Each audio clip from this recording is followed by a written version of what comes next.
안녕하세요. 사연을 항상 너무 잘 보고 있는 30대 주부입니다. 다들 저마다 사는 이야기를 들으면서 재미있기도 하고 화가 나기도 하고 또 때로는 감동을 받아 눈물을 흘리기도 하고 있어요. 저는 늘 사연을 들으면서도 남들보다는 큰 에피소드 없이 그냥 잔잔하게 잘 사는 것 같다고 느끼고 있었는데 얼마 전 기가 막힌 일을 하나 겪게 되었습니다. 살면서 이런 경험도 해보고 정말 사람 일을 모르는 것 같네요. 저는 인생에서 제일 잘한 게 뭐냐고 물어보면 바로 결혼이에요. 우리 남편도 정말 좋은 남편이지만 무엇보다도 우리 시어머니가 저는 저에게 가장 큰 행운이라고 할 수 있을 만큼 좋은 분이셨어요. 오늘 말씀드릴 사연도 저희 시어머니와 연관이 있는데요. 아까 말한 기가 막힌 사연도 정확하게 말하면 우리 시어머니에게 일어난 사연이지요. 저는 엄마가 일찍 돌아가시고 아빠와 함께 살았습니다. 그래서 늘 엄마의 부재를 느끼며 힘든 학창 시절을 보내기도 했었죠. 그런 저에게 친정엄마 이상이 되어주신 분이 바로 저희 시어머니셨어요. 친정엄마 자리가 공석이었던 상견례를 마치고 한식집에서 나와 시어머니가 저에게 한 말은 딱 한마디였습니다. 얘야, 그동안 고생 많았다. 네가 내 딸이 되어주면 내가 너무 행복할 것 같아. 앞으로 엄마 잘 부탁한다. 그 말씀에 눈물을 안 흘릴 수가 없었어요. 중학교 때 친엄마가 돌아가신 이후로 엄마라는 단어를 그때 처음 들었거든요. 그날부터 저는 정말 저희 시어머니를 엄마처럼 여기면서 거의 붙어있다시피 했어요. 결혼을 해서도 저는 시댁에 들어가 살 정도로 시댁을 좋아했습니다. 그런 저의 모습에 하루는 저희 아빠가 그러시더라고요. 너는 이제 아빠보다도 너네 시댁을 더 좋아하는 것 같다? 이 아빠도 좀 챙겨봐. 아이 참 아빠도 당연히 우리 아빠가 최고지. 근데 아빠는 정말 시집 잘 간 것 같아요. 엄마가 너무 그리웠는데 우리 엄마 대신해서 정말 시어머니를 보내준 기분이에요. 그래, 네가 그렇게 행복하다니 이 아빠도 됐다. 잘 살자 우리 딸. 이만큼 행복하고 좋았던 저희 시댁 생활엔 친구들도 다 부러워할 정도였습니다. 하지만 딱 하나 아쉬운 점이 있다면 바로 시아버지였어요. 우리 시아버지는 한량 중에 한량이었습니다. 이런 표현을 하는 게 어른에게 좀 죄송스러운 것도 있지만 그래도 정말 말 그대로 한량이라는 게 딱 어울리는 분이셨어요. 어려서 두 분이 결혼을 하시고 시아버지는 나름 좋은 직장에 다니셨지만 결혼하고 나서부터 점점 그렇게 바뀌셨다고 하더라고요. 시아버지는 퇴직 후 회사에서 받은 퇴직금으로 정말 본인을 위해서만 쓰시면서 사셨어요. 저희 시어머니도 뒤로 한 제 말이죠. 정말 하루가 멀다 하고 비싼 옷에 골프용품 등을 매일같이 사오셨거든요. 아니 여보, 이게 다 뭐야? 또 뭘 이런 걸 사왔어? 저번에 산 건 포장도 안 뜯어놓고는. 에이 이 사람이. 이건 엄연히 다른 거야. 당신이 골프에 대해서 뭘 안다고 그래? 걱정하지 마. 그리고 퇴직했으면 받은 걸로 가게나 하나 차려서 일할 것이지 뭘 그렇게 자꾸 쏘다니기만 하는 건데 이 손주 새끼 대학에 들어갈 때 등록금은 내줄 수 있어야 할 것 아니야. 이 사람이? 내가 왜 손주놈 등록금까지 생각해야 하나? 평생을 뼈빠지게 일했으면 나도 이제 내 인생 사는 거지. 애미도 서운하게 듣지 마라. 네, 아버님, 안 서운해요. 당연히 우리의 등록금은 저희가 알아서 하는 거죠. 근데 어머니한테 좀 잘해주세요.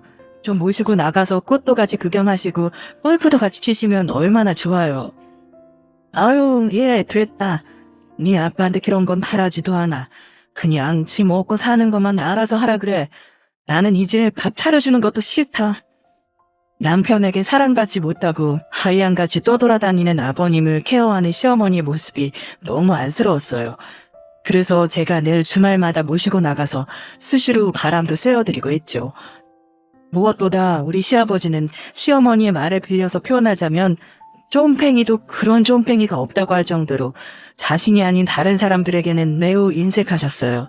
오죽하면 회사 사람들이 아버님이 퇴직할 때 선물 하나를 안 할 정도겠어요. 어떤 정도냐면 하루는 가족들끼리 외식을 나갔어요. 시어머니, 시아버지, 남편하고 저, 우리 아이 이렇게 해서 해물찜을 먹으러 간 적이 있었는데 거기에 전복이 몇 개 안 올라와 있더라고요. 근데 그 전복이 좀 작은 거라서 딱 한 입에 먹으면 적당한 크기였었어요. 그걸 몇 배 먹고 딱 하나가 남은 걸 시어머니가 제 딸인 본인 손녀에게 주려고 하는데 갑자기 아버님이 하항 하시는 거예요. 그때 제가 엄마, 우리 애는 많이 먹었으니까 아버님 드리세요. 아빠 전복 좋아하시는데 맛도 모르는 애 주지 말고 엄마랑 아빠 잘라서 하나씩 드세요. 그따 네 아빠 많이 먹었어. 내 것까지 다 줘서 2개나 먹었는데 뭘. 우리 예쁜 손녀딸 줘야지. 하고는 홀랑 잘라서 저희 딸의 입속으로 넣어버리셨어요. 그리고 그 남은 것들까지도 다 잘게 썰어서 밥과 비벼주신다며 아버님 것은 조금도 남기지 않으셨어요. 그 모습을 본 우리 시아버지, 에이, 나 간다. 이놈의 집구석은 어떻게 가자는 겨들떠도 안 봐. 하고는 정말 혼자서 집으로 가버리셨습니다. 엄마, 아빠 따라가 봐야 하는 거 아니에요? 아버님 저러다가 삐지는 거 일주일 넘게 갈 것 같은데. 아이고 됐다. 저 쫌팽이 성격 뭐 하루 이틀 당해보나? 있으니까 얼른 마저 먹어. 게다가 저 인간이 먹자고 해서 왔는데 아마 계산도 안 하고 갔을 게다. 하나마나 뻔해. 얼른 먹어.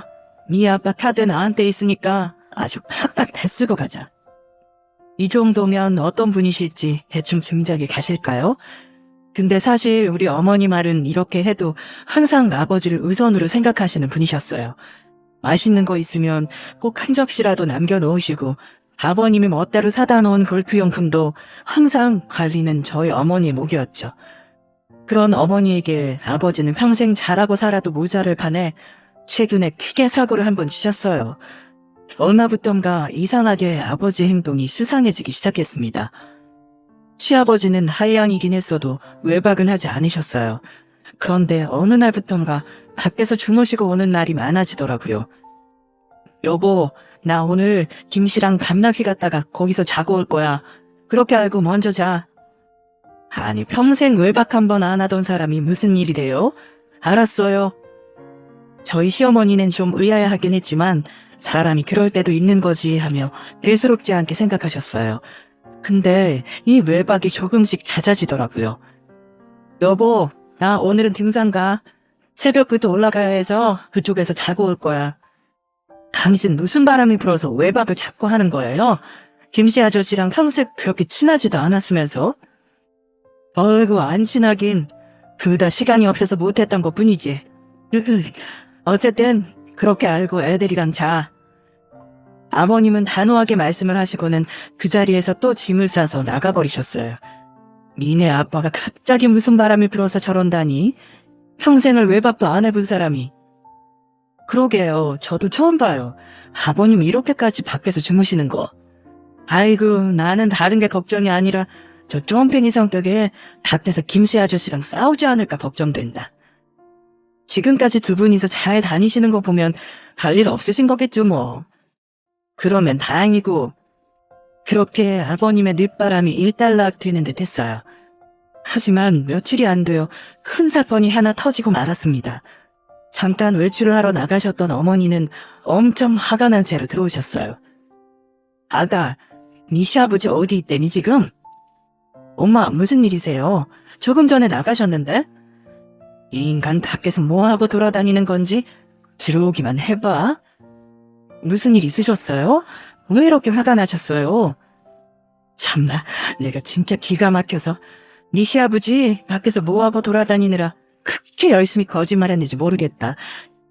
내가 좀 전에 우연히 김씨 아저씨 마주쳤는데 글쎄 요즘 이 사람이랑 만난 적도 없다는 거야. 네? 아니 그게 무슨 말이에요? 그러니까 말이다. 그래서 내가 아니 계속 같이 등산 다니고 낚시 다니면서 외박하지 않았느냐 하니까 글쎄 이 인간이랑 한참 전에 싸워서 인연 끊었댄다. 그럼 아버님은 대체 뭐하고 다니시는 거예요? 아유, 이제 들어오면 물어봐야지. 내가 가만두나 봐. 아버님은 김씨 아저씨랑 전혀 만난 적 없이 계속해서 거짓말을 하며 외박을 하셨던 거였어요. 어머님은 그걸 아시고는 화가 난 채로 들어오셨던 거고요. 그날 밤 두 분은 대판 싸우셨습니다. 하지만 아버지의 워낙 고집스러운 성격 덕분에 어머니는 두 손 두 발 다 든 채로 포기를 하셨죠. 거짓말을 했던 건 남자가 꼭 밖에서 하는 일을 그대로 말을 해야겠냐며 무슨 갈심이랑 의심이 많아서 그렇게 톡 소화되냐며 오히려 당당하게 나오셨거든요. 저희 어머님은 둔하면서도 한 번 우기기 시작하면 끝도 없이 우기는 아버님 성격을 잘 아시기에 그냥 넘어가셨습니다. 그 뒤로는 며칠을 우울하게 보내셨어요. 엄마, 아버님 설마 밖에서 무슨 짓이라도 하고 다니시겠어요? 외박을 해도 혼자서 이것저것 낚시를 하든 등산을 하든 뭐 그런 거 하셨을 거예요. 그러니까 너무 우울해하지 마시고 우리 바람이나 쐬러 가요. 에휴, 그러자. 니네 아빠 그 고집 내가 초장에 꺾어놨어야 했는데 진짜 내가 너무 헛살았어. 그런 소리 마세요. 우리 포천 쪽으로 나가서 자연바람 쐬고 맛있는 갈비도 먹고 들어와요, 엄마. 그래, 너밖에 없다. 우리 딸밖에 없어. 저희 둘은 곧장 준비를 마치고 포천으로 가서 산책도 하고 좋은 공기도 마시면서 시간을 보냈습니다. 그리고 이른 저녁으로 포천 이동갈비를 먹고 나오는 도중에 제가 말한 진짜 기가 막힌 사연이 일어나고 말았어요. 시어머니와 둘이 팔짱을 끼며 기분 좋게 나오고 있는데 저희가 건너야 할 신호등 가로 건너편에서 어떤 중년 여성이 완전히 머리가 헝클어진 채로 막 달려오고 있었어요. 무슨 미친 사람처럼 정신없이 달려오길래 저는 순간 무서웠죠. 근데 그 뒤로는 경악할 만한 모습이 보였어요. 바로 술에 완전히 취해버려 떡이 든 채로 그 여자를 향해 달려오는 시아버지의 모습이었거든요. 오지마! 살려주세요! 살려주세요! 빨간 신호에 걸려 그 주변만 겨우 도망가고 있던 여자는 결국에는 저희 아버님에게 붙잡혀 머리끄댕이를 잡히고 말았습니다. 그 시간대에는 평일인데다 포천 외곽에 있었기 때문에 사람도 없어 다들 구경만 할 뿐 도와주는 이가 없었어요. 이거 놓으라고. 이 집애가 어디 이발에도 얻어먹고 내빼려고? 이리 와. 뱉어내 얼른. 당신이 기분 좋아서 다 낸 거잖아. 내가 먹여줄 때는 좋다고 하면서 받아먹더니 이게 무슨 행패야. 말도 안 되는 이야기로 싸우는 중년의 여성과 시아버지의 모습을 그대로 지켜본 시어머니는 초록불이 켜지자마자 바로 달려가 시아버지의 중요 부위를 발로 걷어차 버리셨습니다. 얼마나 세게 쳤는지 그대로 시아버지는 나뒹구셨고 그 덕에 머리가 풀린 여자는 곧바로 달아나 버렸어요. 하지만 거기에서 제가 또 보고만 있을 사람이 아니죠. 우리 시어머니 눈에서 눈물나게 만든 장본인으로 의심되는 여자를 그냥 보낼 수 없었습니다. 그래서 저는 얼른 가서 다리를 걸어버렸고 그대로 고꾸라진 여자는 넘어진 충격이 꽤 컸는지 일어나지도 못하고 있더라고요. 저는 얼른 가서 그 여자를 붙잡고는 다그쳤습니다. 당신 누구예요? 누군데 우리 아버님이랑 같이 있어요. 뭐? 누가 아버님인데? 방금 당신이랑 싸운 사람 우리 시아버지라고요. 당신 누구예요? 누군데 우리 아버지랑 이 길거리에서 난리통이냐고요. 이 집안 사람들은 죄다 손버릇이 왜 이래? 나는 당신 시아버지인가 뭔가 하는 사람이랑 놀아준 질밖에 없어. 그렇게 같이 외박하자고 졸라대고 같이 밥 한 번 먹자고 졸라대서 놀아준 것뿐인데 갑자기 저러는 거라고. 당신네들이 사람 간수 못하고는 왜 나한테 난리야? 아무리 우리 아버님이 먼저 꼬셔도 그렇지 누가 봐도 가정이 있는 사람인데 당신 행동은 잘했다는 거예요? 나 몰라. 나 이제 다시는 저 인간 근처에도 얼씬 안 할 테니까 얼른 이거 놔. 여전히 꼬대게 당하고 제 발에 걸려 넘어져 양쪽 무릎이 다 까진 채로 주랭랑을 쳐버렸어요. 그렇게 그 여자는 보내버렸고 이제 진짜 문제는 시아버지였습니다. 술에 취한 상태에서 시어머니에게 맞은 고통은 큰지 그대로 바닥에서 계속해서 뒹굴고 있던 아버님은 술기운과 큰 고통에 정신을 못 차리고 계셨거든요. 그리고 무슨 이유에선지 어머님은 가차없이 한 번 더 발로 아버님을 차버리고는 말도 없이 집으로 돌아오셨습니다. 집으로 오는 내내 저희 시어머니는 한마디도 하지 않으셨고요. 오히려 너무 덤덤해 보여서 제가 다 눈치가 보일 정도였어요. 하지만 이미 그 마음속에서는 어머니는 거대한 그림을 그리고 계셨습니다. 그 일은 얼마 못 가 드러났죠. 저희 시어머니는 거의 상종도 안 하실 만큼 아버님을 무시하기 시작했어요. 여태까지 이렇게 독하게 하신 적이 없었기 때문에 아버님은 처음으로 어머니의 눈치를 보셨습니다. 어머님의 귀는 살벌했어요. 여보, 밥 좀 차려줘. 밥 좀 차리라니까. 어머니는 아버님의 말에 조금도 대답하지 않으셨고, 밥은 온 가족이 함께 먹을 때 빼고는 일체 아버님을 따로 챙겨드리지도 않았어요. 게다가 빨래도 전혀 하지 않으셨죠.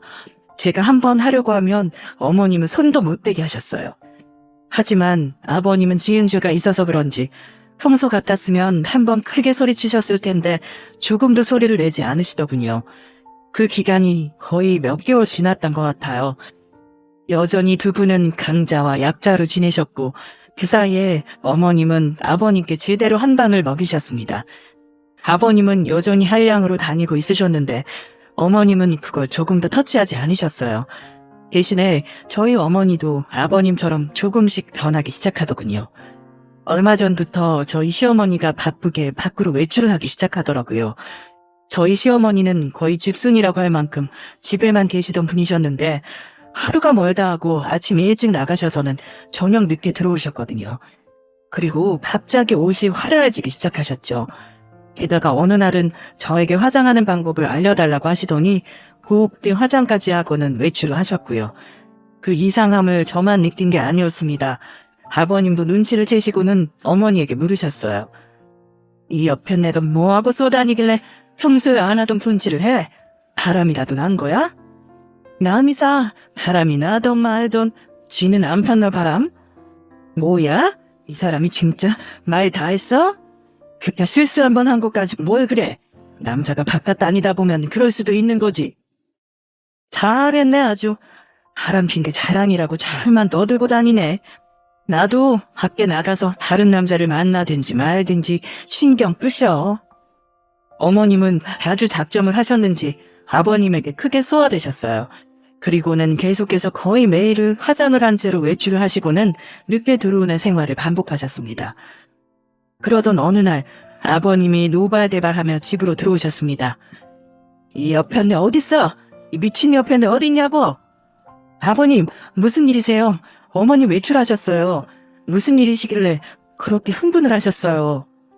아니 내 카드에 왜 돈이 없어?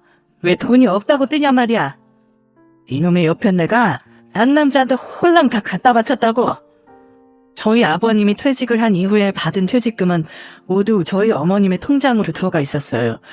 그때 당시 아버님 명의의 통장으로 넣어놓을 수가 없어서 꽤나 큰 돈을 어머님께로 돌려놓았거든요. 하지만 모든 소유권을 주장하면서 아버님 마음대로 쓰고 계셨기 때문에 그 돈은 어머님은 거의 건드린 적이 없으셨습니다. 그런데 무슨 일에선지 어머니 명의 통장에 들어가 있던 돈이 하나도 없다고 뜬다는 거죠. 저도 아무런 영문을 몰랐기 때문에 시어머니가 들어올 때까지 기다리는 수밖에 없었고요. 늦은 밤이 되어서야 예쁘장하게 꾸민 채 외출을 나가셨던 어머니가 돌아오셨습니다. 이 여편네야, 미친 여편네, 내 돈 다 어쨌어? 내 돈 어찌냐고? 무슨 돈이요? 내 돈 말이야, 내 퇴직금. 네 바람난 자식한테 다 갖다 바친 거야? 그런 거냐고? 당장 내놔. 아, 그 돈 이제 없어요. 어차피 나한테 다 준 돈 아니었어요? 내 명의로 들어왔으면 내 거지 무슨? 그게 어떻게 당신 돈이야? 내 돈이지. 이 도둑년. 평생 당신 뒷바라지 하니까 내가 다 쳐서 받았어요. 그런 줄 알아요. 그리고 이제 그 돈 돌려주고 싶어도 없네요. 뭐야? 아니 그게 또 무슨 소리야? 무슨 소리긴요. 그 돈으로 나가서 바람 피고 싸움받기리나 하고 다니면서 하이양 짓거리로 쓸데없는 데 쓰느니 가치 있는 데 바치는 게 낫지. 좋은 데 썼으니까 그리 알아요. 필요한 건 다시 벌어다 쓰던지 말든지. 그 이야기를 들은 저희는 모두가 다 그 자리에서 입을 떡 벌릴 수밖에 없었습니다. 시어머니는 이번에 정말 이를 갈고 복수를 하셨더라고요. 바로 어머님은 그 명의로 있던 돈을 기부를 해버리셨어요. 아버님은 좋은 회사에서 퇴직을 하셨기 때문에 퇴직금이 꽤나 많은 편이셨거든요. 그 돈을 전부 다 기부했다는 게 참 어머니답다는 생각이 들면서도 대단하다는 마음이 들었습니다. 어디 한 번 또 나가서 그 짓거리 하고 다녀봐요. 그때는 내가 또 무슨 짓을 할지 모르니까. 당신도 바람 폈잖아. 같은 짓거리 한 주제에 뭘 잘했다고 지금 그따위로 말하는 거야? 무슨 소리예요? 내가 언제 바람을 펴요? 난 당신처럼 파렴치한 인간이 아니라고요. 내가 미쳤다고 상종도 못할 당신하고 똑같은 인간이 돼요? 어쨌든 그거 다 불우이웃 돕기로 기부했으니까 다시는 찾을 생각 말아요. 어머님은 그렇게 말하고는 방으로 들어가 버리셨어요. 아버님은 혼이 나간 채로 그대로 바닥에 주저앉아 한참을 못 일어나셨습니다. 저는 얼른 안방으로 들어가 어머니에게 물었어요. 어머님, 어떻게 그런 생각을 다 하셨어요? 정말 다 불우이웃 돕기로 쓰신 거예요? 어머님, 아버님 쓸 것 하나도 없이요? 예, 내가 바보니? 그 인간은 이제 돈에는 손도 못 대게 할 거야. 돈 있다고 유세 떨면서 할 것 하더니 하다못해 인간 말종이나 하는 짓을 했잖니. 네 아빠 이제 쓸 돈 없어. 다 내 거야. 아주 이참에 정신 바짝 차리게 만들어야 돼. 그리고 도울 사람은 다 도왔고 나 쓸 거 당연히 남겨놨지. 어머 정말요? 그 돈 그럼 다 어디다 놓으신 거예요? 네 시아빠 모르게 가게 하나 차렸어. 내가 요즘 계속 바쁘게 다닌 게 그거야. 옛날부터 옷가게 하나 차리고 싶었는데 달품 팔아가면서 옷 찾아다니다 보니까 내가 입어봐야겠더라고. 그래서 옷도 사보고 화장도 해보고 그랬던 거야. 아주 네 아빠 속으로 펄펄 끓었을 거다. 와 진짜 우리 엄마 너무 대단해요. 그동안 나 진짜 네 아빠 뒤에서 사느라 힘들었어. 언제나 이 생활이 끝나나 했는데 이제 나도 이렇게 빛 좀 보면서 살련다. 오히려 잘 됐어. 왜 진작에 이런 생각을 못했나 후회가 될 정도라니까. 너도 네 예비한테 너무 잡혀서 살지 마. 나보고 부은 삼으란 말이다. 당연하죠. 그래도 우리 남편은 엄마 닮아서 저한테 잘해요. 보셔서 아시잖아요. 그래, 그래서 다행인 거야. 제가 생각해도 어머님은 정말 놀라운 분이셨습니다. 어떻게 그런 생각을 하셨는지, 아버님께서 돈을 못 쓰게 다 막아놓으셨는지, 아무도 상상하지 못할 일을 단숨에 혼자 다 해치우신 거죠. 정말 현명하고 지혜로우셨습니다. 그 뒤로 아버님은 소송까지 가볼 생각을 하셨지만 저와 주변에서 다 말렸어요. 아버님 성격에 그냥 넘어갈 거라고 생각 안 하셨었는지 이미 그런 것까지도 다 계산하셔서 어머님은 뒤에서 손에 써놓고 계셨거든요. 그리고 사실 그 돈을 어머니가 다 멋대로 쓴 것도 아니었어요. 무엇보다 솔직히 아버님의 한 짓이 있으니까요. 저희 남편이 아버님에게 진짜로 소송 거시면 사람도 아니라면서 아들한테 그나마 아버지 소리 듣고 싶으시면 여기에서 멈추고 어머니에게 평생 사주하는 심정으로 사시라고 했더니 그때부터는 얌전해지셨답니다. 그리고 그 뒤로는 전세가 완전히 역전돼서 아버님은 저희 시어머니에게 완전히 약자가 되셔서 끙끙거리며 사시는 중이랍니다.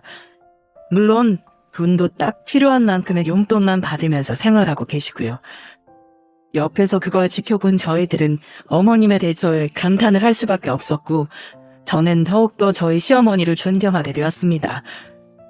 그리고 원래부터 옷 입는 거에 감각이 있으셨던 저희 어머님은 옷가게가 중년 어머님들 사이에서 인기가 많아져서 돈도 잘 벌고 계시고요. 결혼한 이후로 평생을 아버님 뒷바라지하느라 고생하셨던 우리 시어머니는 이제는 멋진 사장님이 되셔서 단단하게 어깨 펴고 살고 계세요.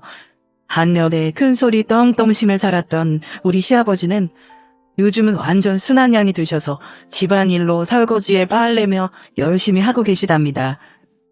사람의 인생이 이렇게도 역전이 될 수 있구나를 이번 저희 시부모님을 통해서 알게 되었네요. 솔직히 말해서 항상 우리 어머님 볼 때마다 마음이 아팠는데 요즘은 제가 다 기가 살아서 행복하게 지내고 있습니다. 우리 남편한테도 앞으로 아버님처럼 하면 아주 호되게 혼내줄 거라고 으름장을 놓고는 지내고 있네요. 다시는 이런 일이 일어나선 안 되겠죠.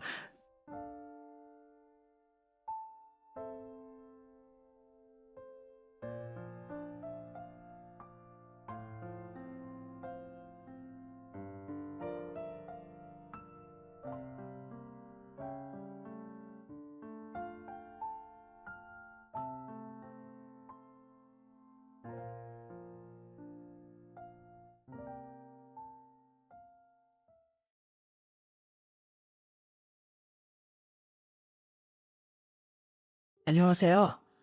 저는 죽음의 문턱에서 살아 돌아온 남성입니다. 여러분은 인생을 살아가는 데 있어 결코 잊을 수 없는 사건들이 있으신가요? 오늘 제가 여러분께 고백할 사연은 제 삶을 숨기리지 바꿔놓았던 눈을 감아도 결코 잊지 못할 두 여자와 제 파란만장한 제 인생에 관한 이야기입니다. 저는 부모님을 일찍 여의었습니다. 고등학교 2학년 때 어머니가 돌아가시고 그 뒤를 따라가시듯 아버지마저 제 20살 때 돌아가셨거든요. 형제도 없었고 친척도 없었기에 저는 20살부터 살아가기 위해 닥치는 대로 일을 하기 시작했어요. 새벽에는 신문과 우유를 돌리고 낮에는 중국집에서 배달 일을 했죠.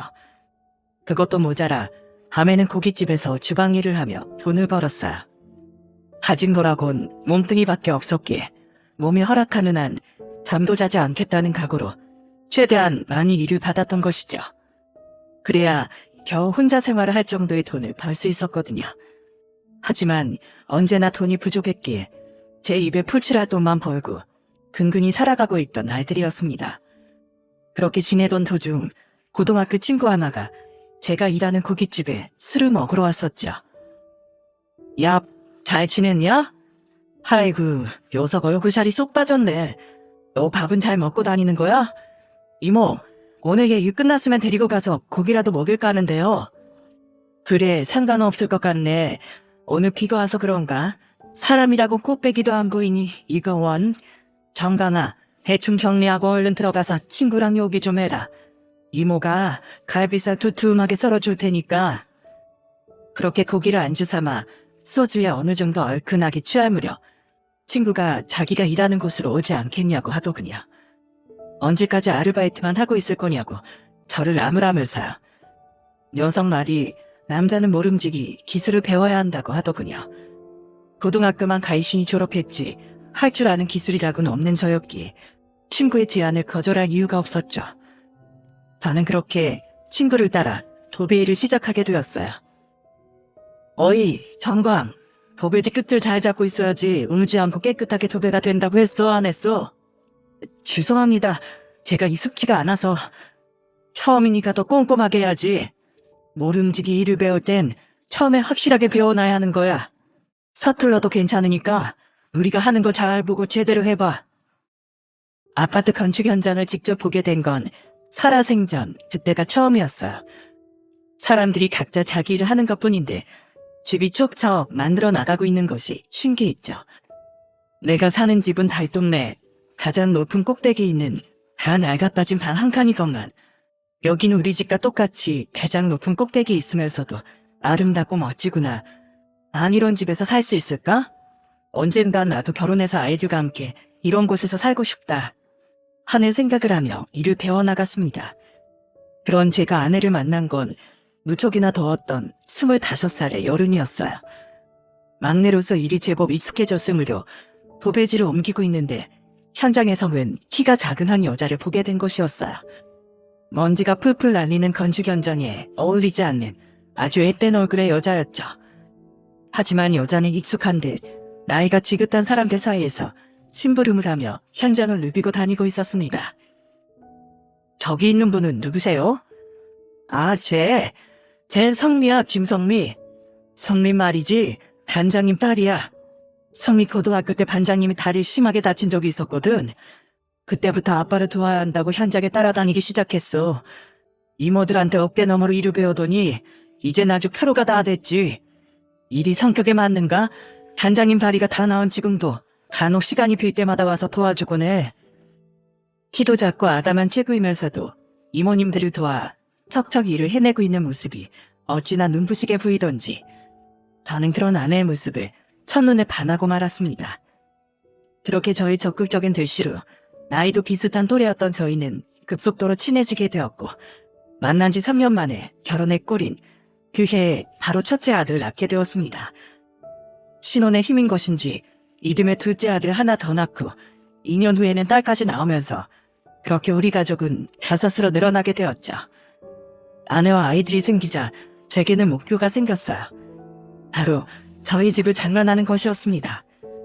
내가 도배하는 그 신축 아파트에서 가족들과 함께 지내고 싶다. 그것이 저의 목표였죠. 저는 목표를 이루기 위해 정말 열심히 일했어요.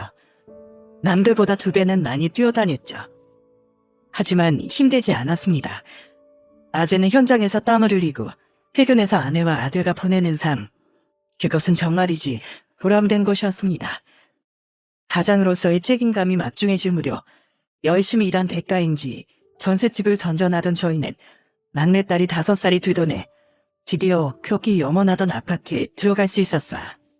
아빠, 여기가 우리 집이야? 그럼 여기가 우리 공주님이 살 집이에요. 아빠, 내가 방 직접 골라도 돼? 아빠, 나도 내 방 고를래. 엄마, 그래도 되죠? 아내와 아이들이 데리고 아파트 현관을 밟았던 그날의 행복은 이루 말할 수가 없더라고요. 내가 도배한 집에 우리 5 식구가 사는 것, 그 사실이 정말이지 꿈만 같았어요. 하지만 행복한 시간은 그리 길지 않았죠. 시간이 지나고 아이들이 사춘기에 들어설 무렵 경기가 안 좋아지자 건설업계가 큰 타격을 입게 되었거든요. 건설업이 흔들리니 도배 일을 하는 저 또한 그 영향을 받아 일이 줄게 되었습니다. 수입이 예전만큼 나오지 않다 보니 학비에 생활비에 돈을 다 쓰느라 애들 용돈을 넉넉하게 줄 수가 없었죠. 받고 싶다고 했던 유명 메이커 옷 한 벌 제대로 사주지 못했거든요. 큰애와 작은애는 그것이 불만이었나 봐요. 점점 아내에게 짜증을 부리는 아이들이 많아졌어요. 아내는 그런 아이들에게 항상 미안해했죠. 엄마가 옷 못 사줘서 미안해. 아, 됐어. 가난한 집에 태어나 내 잘못이지 뭐. 그러지 말고 밥이라도 먹고 가. 아, 맨날 아침마다 밥 먹으라고 귀찮게 하지 마. 어차피 맨날 똑같은 국이랑 김치잖아. 지겨워. 저는 아이들의 철없는 모습에 여러 번 큰 소리를 내고 말았죠. 가장으로서 아이들을 꾸짖을 수밖에 없었죠. 하지만 큰애와 작은애는 저의 훈육을 잘못 받아들인 것인지 그때부터 자꾸만 엇나가기 시작했어요. 질 나쁜 아이들과 어울리면서 술이나 담배는 물론이요. 같은 반 친구들이 협박해 돈을 뺏고 다녔다고 해요. 때문에 아내는 아이들 때문에 몇 번이고 학교에 가야만 했고요. 선생님, 정말 죄송합니다. 저희 애가 철이 없어서 그런 것이니 한 번만 봐주세요. 아니, 어머님, 한두 번도 아니고 자꾸만 이런 일이 반복되면 학교에서도 다릴 방법이 없습니다. 죄송합니다. 정말 죄송해요. 제가 정말 입이 10개라도 할 말이 없어요. 제가 앞으로 더 잘할 테니까 못난 저희 아이들 고등학교 졸업장만큼은 딸 수 있도록 이렇게 부탁드립니다, 선생님.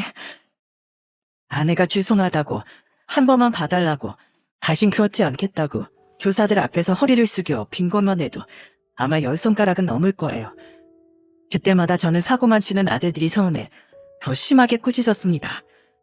그렇지만 사춘기 남자애들이 말을 잘 듣던가요?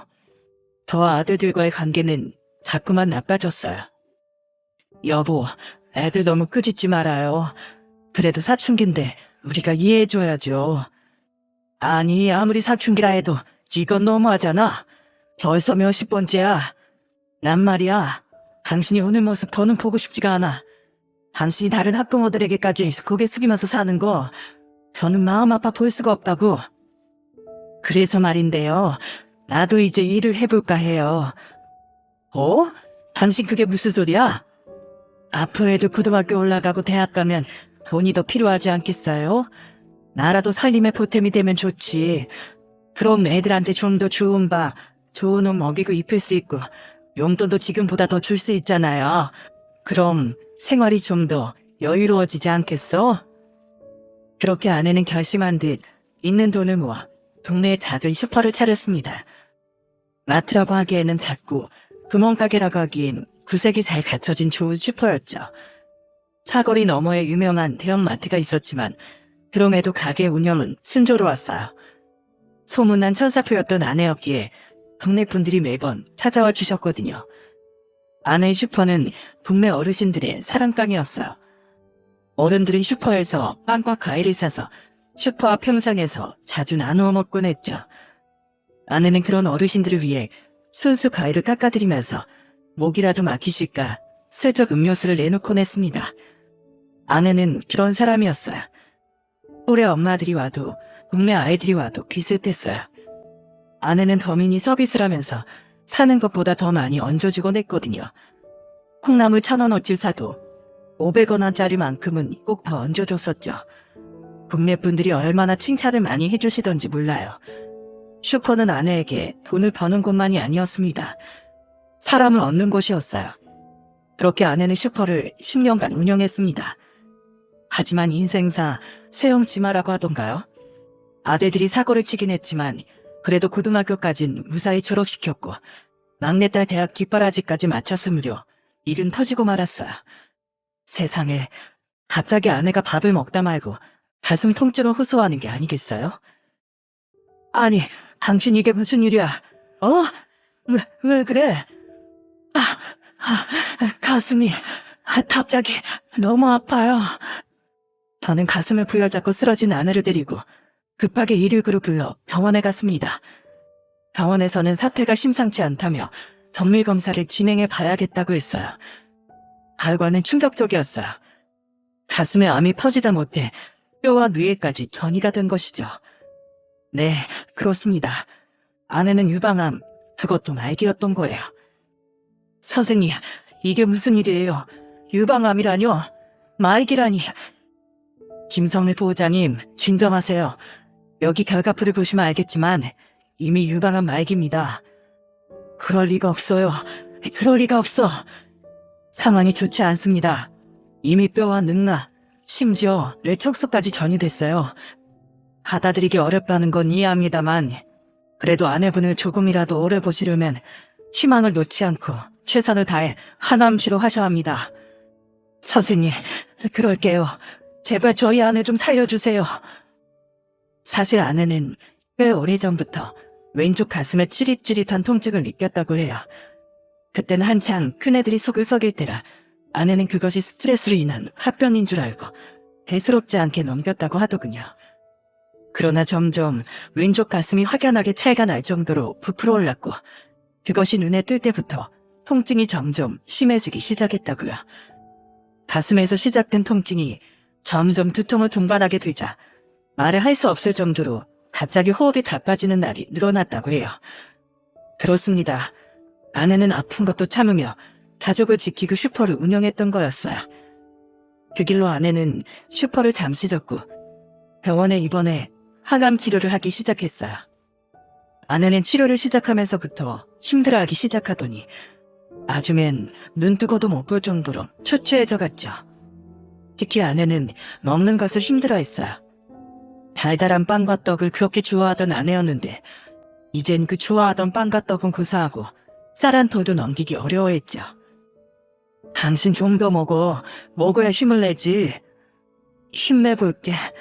근데 잘 안 넘어가. 먹기가 너무 힘들어. 항암 치료는 아내의 모습을 완전히 바꿔버렸어요. 통통하니 귀여운 매력의 소유자였던 아내는 사막의 구목처럼 삐쩍 말라 안쓰러운 모습으로 변해버렸죠. 독한 항암약은 아내 머리카락과 눈썹, 심지어 속눈썹까지 모두 떨어뜨렸고 아내 머리는 어느새 한 가닥도 남기지 않고 없어져 버렸습니다. 약은 아내 생기를 모조리 앗아가 버리는 것 같았어요. 약을 쓰면 쓸수록 아내는 점점 힘없이 축 늘어져만 갔고 나중에는 화장실을 가기 버거워할 정도로 무기력해지고 말았어요.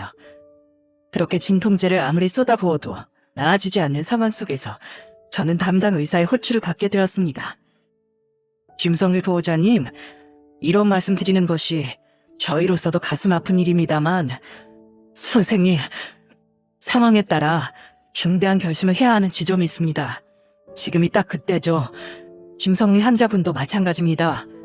설마 아시다시피 앞으로 치료를 더 한다고 해도 나아지진 않을 겁니다. 항암은 연장의 개념이죠. 그러니 지금부터라도 환자분의 물건을 정리하면서 준비를 하셔야만 해요. 그런 말씀이 어딨어요, 선생님. 제발요. 제발 저희 아내 좀 살려주십시오. 저희 아내 죄 한 번 안 짓고 평생 남에게 베풀면서 착하게 살았어요. 네? 제발요. 선생님. 저는 의사에게 매달려 빌었지만 돌아오는 대답은 같았어요. 그때의 절박한 심정은 정말 이루 말할 수가 없더군요. 절망한 저는 병원 비상계단에 쭈그려 앉아 숨을 죽여 울고 말았죠. 얼마나 울었을까. 겨우 눈물을 추스르고 병실에 돌아오니 아내는 멍하니 앉아 창밖을 쳐다보고 있더군요. 저는 너무 속이 상해 결국 참지 못하고 아내에게 모진 수를 해보야 말았죠. 당신 왜 미련하게 병을 참았어? 왜 그랬어? 아프다고 나한테 한마디라도 하지. 미안해. 나보다 당신이 더 힘들어하는 것 같아 말할 수가 없었어. 밖에서 일하고 온 당신에 비하면 입 닦고 발거 아니라고 대수롭지 않다고 생각했어. 그럴 리가 없잖아. 나는 미안해. 정말 미안해. 하늘도 무심하시지. 아내와의 정상적인 대화는 그것이 마지막이었어요. 그날 밤 아내의 상태는 걷잡을 수 없이 나빠졌죠. 자식들을 부를 새도 없이 저는 아내의 마지막을 함께했어요. 당신 정신 차려봐. 정신 차려. 조금만 더 버티는 거야. 조금만 더 힘내. 조금만. 조금만. 나 우리 아들, 딸들 결혼하는 거 보고 손자, 손녀 낳는 것까지 보려고 했는데 말이야. 무슨 옆한 소리야. 가야지. 할머니 돼서 그 손주, 손녀들 결혼까지 하는 거 다 봐야지. 있지. 나 당신 만나서 그동안 너무 행복했어. 당신과 우리 아이들과 함께했던 모든 시간들이 다 좋았어. 고마워. 언제나 사랑해. 안 돼. 성미야, 놔두고 가지마. 안 돼. 안 돼. 그날 밤 아내는 고통 속에 몸부림치다 결국 숨을 거두고 말았어요. 저는 아내의 손을 붙잡고 오열했죠. 제 눈물로 아내의 거친 손이 축축하게 젖어 들어갔지만 저는 차가워져만 가는 아내의 손을 놓을 수가 없었어요. 어둠이 짙은 병실 안 잔잔한 바위달 사이 속에서 그렇게 저와 아내는 영원한 이별을 하고 말았습니다. 아내 죽음 뒤로 저는 한동안 얼이 빠져버렸어요. 아내가 없는 삶이 실감이 나질 않았거든요. 장례를 마치고 집으로 돌아가도 현실감이 전혀 없었죠. 마치 꿈속을 걷는 듯한 느낌이었어요. 유품 정리도 하지 않은 채 종일 방에 혼자 누워 아내 사진만을 들여다보기도 했었습니다. 그렇게 망연자실하게 시간을 보내고 있을 즈음 문득 아내의 슈퍼 생각이 나더군요. 아내가 남겨놓은 아내의 슈퍼가요. 그날 오후 저는 슈퍼를 차분하기 위해 저녁도 먹지 않은 채 곧장 슈퍼로 달려갔어요. 그런데 굳게 닫힌 슈퍼 문 앞에 아내와 친하게 지냈던 할아버지 한 분이 서 계시더군요. 할아버님, 아이고, 이거 박서방 아닌가. 세상에 얼굴이 반쪽이 됐네.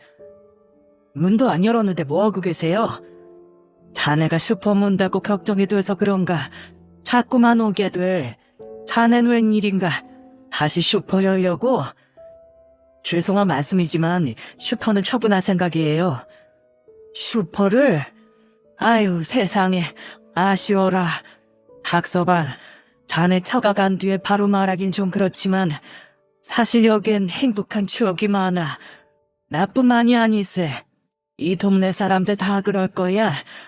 자네 처가 워낙에 사람들을 잘 보살피는 착한 사람이었잖아. 처분하는 건 좀 생각해보게. 그렇게 할아버지를 돌려보내고 오랜만에 슈퍼 불을 켜니 아내가 차곡차곡 정리해놓은 여러 물건이 보이더군요. 진열대 라면이니 과자니 하는 것들이 곱게 정리되어 있었죠. 처분하려 마음으로 갔건만 슈퍼를 막상 보아하니 아내의 10년의 세월과 발자취가 남아있는 그 슈퍼를 보자 저는 도저히 처분할 수가 없더라고요. 할아버지의 말씀대로 동네 주민분들이 이곳에 애착이 있는 이유는 어쩐지 알 것만 같았거든요. 저는 결국 그 슈퍼를 운영하기로 마음먹었어요. 하지만 도저히 할 만한 사람이 없었죠. 두 아들 녀석들은 슈퍼를 운영할 능력이 되질 않았어요. 아이도 다른 지역에서 이미 자리 잡은 직장이 있어 무리였고요. 저 역시 도배일을 그만둘 수 없었습니다. 제가 현실적으로 트잡을 뛰는 건 불가능했기에 결국 저는 직원을 쓰기로 했어요. 커다란 종이에 직원 구함이라는 글씨를 적어 문 앞에 붙여놓았죠. 그렇게 낮에는 일을 다니고 밤에는 슈퍼를 지키는 날이 계속되던 어느 날 일주일 만에 한 30대 여자 하나가 슈퍼로 찾아왔어요. 안녕하세요, 사장님. 여기 일자리 구하신다고 해서 왔어요. 혹시 사람 구하셨나요? 아니요, 아직이에요. 들어오세요. 슈퍼 안으로 들어온 여자 이름은 김덕희. 나이는 30대로 한창 때 여자라고 하기엔 화장기도 없고 수수한 모습이었어요. 무표정한 모습에 얼굴에 핏기가 없었죠. 몸도 상당히 마른 체형이었는데다 기운도 없어 보였고요. 어쩐지 딱한 사안이 있을 것 같아 저는 그 여자를 직원으로 채용해 가게를 맡기기로 했습니다. 처음에 저는 그 여직원이 슈퍼를 잘 운영할 수 있을까 걱정이 되었어요. 너무 말라 힘을 못 쓸 것 같았거든요. 게다가 슈퍼를 찾아주시는 여러 단골들께도 잘할 수 있을지 알 수가 없었죠. 때문에 저는 일하는 중에도 수시로 CCTV를 들여다보곤 했어요. 하지만 CCTV 속 여직원은 예상보다 일을 상당히 잘하더군요. 청소도 꼼꼼히 하고 손님들 응대도 곧잘했어요. 처음 모습을 믿을 수가 없을 정도로 어르신들의 칭찬도 자자한 데다 손도 야무진 게 가면 갈수록 그 여직원이 믿음직스러웠죠. 그러던 어느 날이었습니다. 저는 습관처럼 가게 CCTV를 보다가 어떤 한 장면을 목격하고 말았어요. 그건 바로 여직원이 퇴근길에 라면 2봉지를 슬쩍 챙기는 모습이었습니다. 처음에는 라면 2봉지 정도야 배가 고픈가 보다 하며 눈 감아주었죠. 하지만 그런 모습은 한두 번이 아니었고 나중에 되어선 매일 2봉지씩 습관처럼 품에 넣는 지경이 들고 말았어요. 여직원이 일한 지 25일째 되는 날, 하고 저는 퇴근하는 여직원의 뒤를 밟기로 했습니다. 도대체 라면을 왜 2봉지씩 가져가는지 그 속사정이 궁금했거든요. 그렇게 뒤를 밟기 시작한 지 약 15분, 한 하루만 다세대 주택 1층으로 여직원이 들어가더군요. 저는 조심스럽게 집으로 다가갔죠. 그런데 웬걸? 여직원이 들어가자마자 갑자기 큰 소리가 나기 시작하는 게 아니겠어요? 저는 창살 너머로 몰래 집안을 들여다보았죠. 그리고 너무 놀라 소리도 지르지 못한 채 입을 틀어막아 버리고 말았습니다.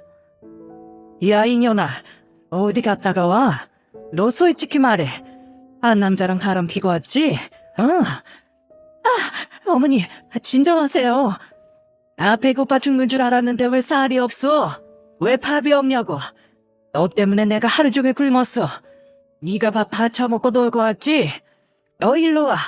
오늘 아주 너 죽고 나 죽자. 창문 너머에는 충격적인 장면이 펼쳐져 있었어요. 할머니 한 분이 고성을 지르며 직원의 머리채를 잡고 이리저리 흔들고 있거든요. 여직원은 바닥에 주저앉아 힘도 못 쓰고 할머니가 흔드는 대로 이리저리 흔들리고 있었죠. 옆에는 초등학교 저학년처럼 보이는 작은 꼬마 여자애가 그런 할머니를 말리고 있었어요. 할머니, 우리 엄마 건들지 마세요. 제발요. 이렇게 빌게요. 네? 저리가. 뭘 잘했다고 껴들어? 인연은 주도봐야 돼. 할머니, 제발요. 그 아비규환에 저는 그 장면을 보고 있을 수밖에 없었죠. 그때 지나가는 동네 아주머니 한 명이 그런 저를 수상하게 여기시고 말을 거셨어요. 누구세요? 누구신데 남의 집을 함부로 들여다보는 겁니까? 저는 수상한 사람은 아니고요. 여기 아는 사람 집이라 문을 열까 하다가 큰 소리가 나는 것 같길래 열지 못하고 좀 기다리는 중이에요. 저 집이요? 아이고, 말이 나서 하는 말인데 저 집은 아주 문제가 커요. 저 집 며느리 늙은 시애미 모시느라고 얼마나 불쌍한지 몰라.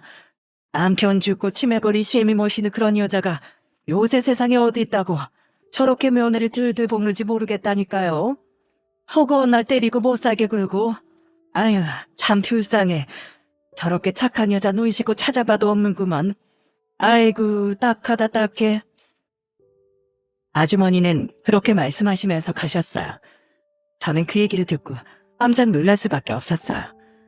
여직원은 치매 걸린 시어머니를 홀로 모시고 살았던 거였죠. 난장판인 집안 상황이 이해가 되었습니다. 남의 집안 일이라고는 하지만 전 그대로 가만히 있을 수 없었어요. 그대로 내버려 두었다간 여직원이 그 시어머니라는 사람한테 큰일을 당할 것만 같았거든요.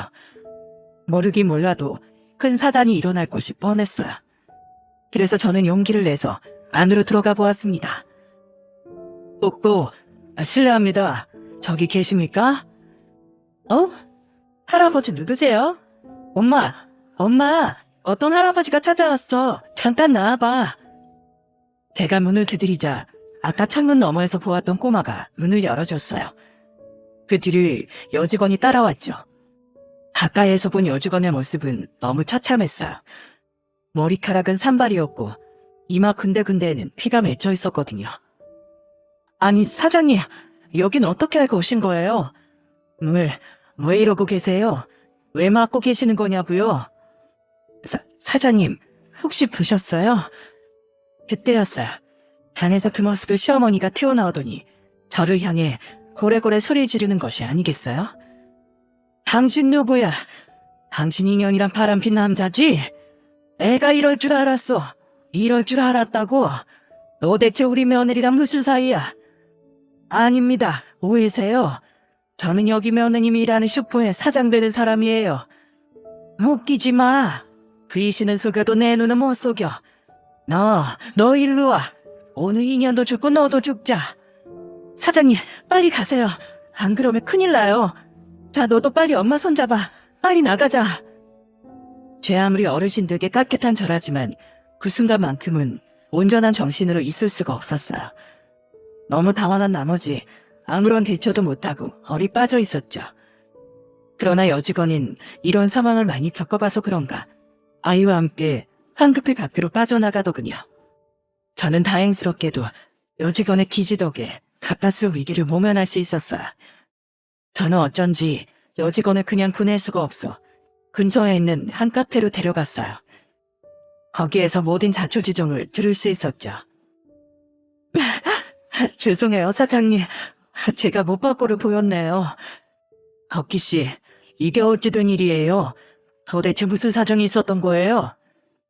사실은 제 남편이 3년 전 불의의 사고로 세상을 떠났어요. 남편 죽고 시어머니가 치매가 심해지셔서 그만. 세상에, 그랬군요. 남편은 작은 트럭을 운전하던 사람이었는데 부산에서 짐을 싣고 오다가 졸음운전하는 대형 화물트럭과 사고가 나는 바람에 교통사고로 세상을 떠나고 말았어요. 어머니께서는 아들 잃은 상심에 너무 크신 나머지 기존에 가지고 계시던 치매기가 심해지시고 말았고요. 사실 원래도 치매 기운이 있긴 했어요. 하지만 물건을 잃어버리신다거나 집으로 돌아오는 길을 헤매는 정도일 뿐이었는데 이젠 너무 심해지셔서 가끔 며느리인 저도 못 알아보시게 되었지만 말이에요. 근데 덕희 씨, 남편은 세상을 떠났는데 왜 시어머니 모시고 사세요? 안 모시고 사셔도 되잖아요. 요새 요양시설도 잘 돼 있는데 굳이 왜 모시세요?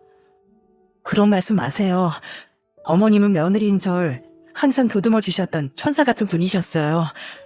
항상 우리 며느리 하면서 절 아껴주신 그런 분이셨다고요. 그래서 전 어머님을 배신할 수 없었어요. 제가 어머님을 버린다면 어머님은 누구 하나 의지할 사람이 없을 테니까요.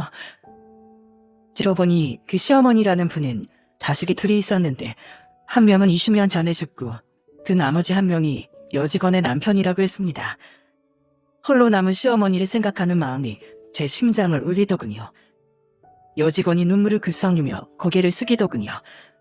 도대체 무슨 사정이 있길래 매일같이 라면 2봉지씩 가져가는가 했더니 그런 속사정이 있을 줄은 상상도 못했죠. 덕희 씨, 왜 라면이었어요? 그럴 거면 차라리 쌀을 가져가지 그랬어요.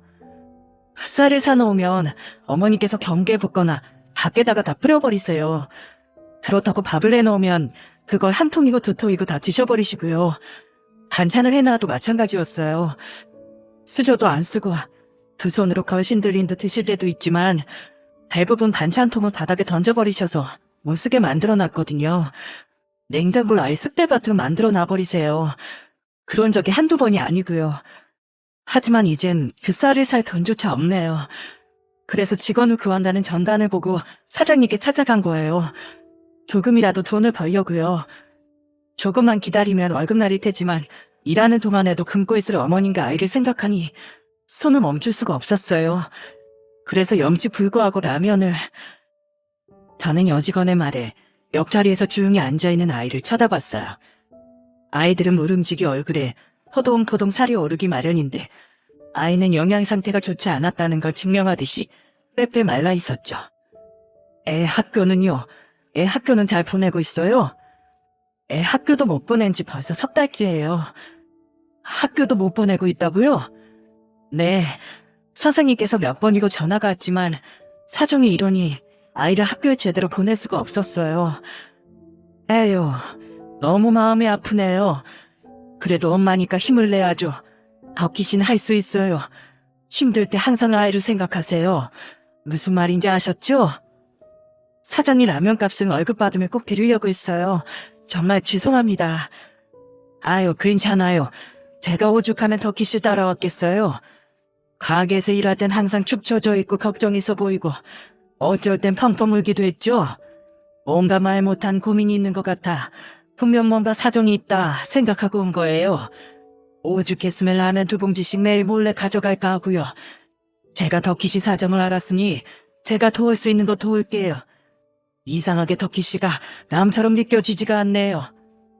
사장님 감사합니다. 정말 감사합니다. 휴일이 있은 후 여직원이 덕희 씨를 설득해서 덕희 씨 시어머니를 치매 전문 요양병원으로 입원을 시켰습니다. 살 사람은 살아야 된다고 생각을 했고 덕희 씨 딸과 덕희 씨가 살려면 이 방법밖에 없다라는 결론을 내렸기 때문이에요. 덕희 씨 시어머니도 전문적인 곳에서 치료를 받고 지낸다면 지금 상황보다 나아질 거라 생각이 들었습니다. 그리고 제가 두 번째로 할 일은 덕희 씨 딸을 심리센터에 보내는 일이었어요. 덕희 씨 딸, 심리상담을 받아보게 하면 어떨까요? 네? 심리상담이요? 지난번에 볼 때 아이가 아주 불안해 보였거든요. 9살이면 한창 학교 다닐 텐데 석 달째 집안에만 있었다고 했잖아요. 그뿐만이 아니에요. 시어머니 폭력도 아이에게 알게 모르게 영향을 끼쳤을 겁니다. 조기에 치료를 받지 않으면 나중에 그대로 따라할 수 있어요. 그러면 덕희 씨가 많이 힘들어질 거예요. 사장님, 제 딸까지 챙겨주시고 정말 감사합니다. 이 은혜는 죽을 때까지 잊지 않겠습니다.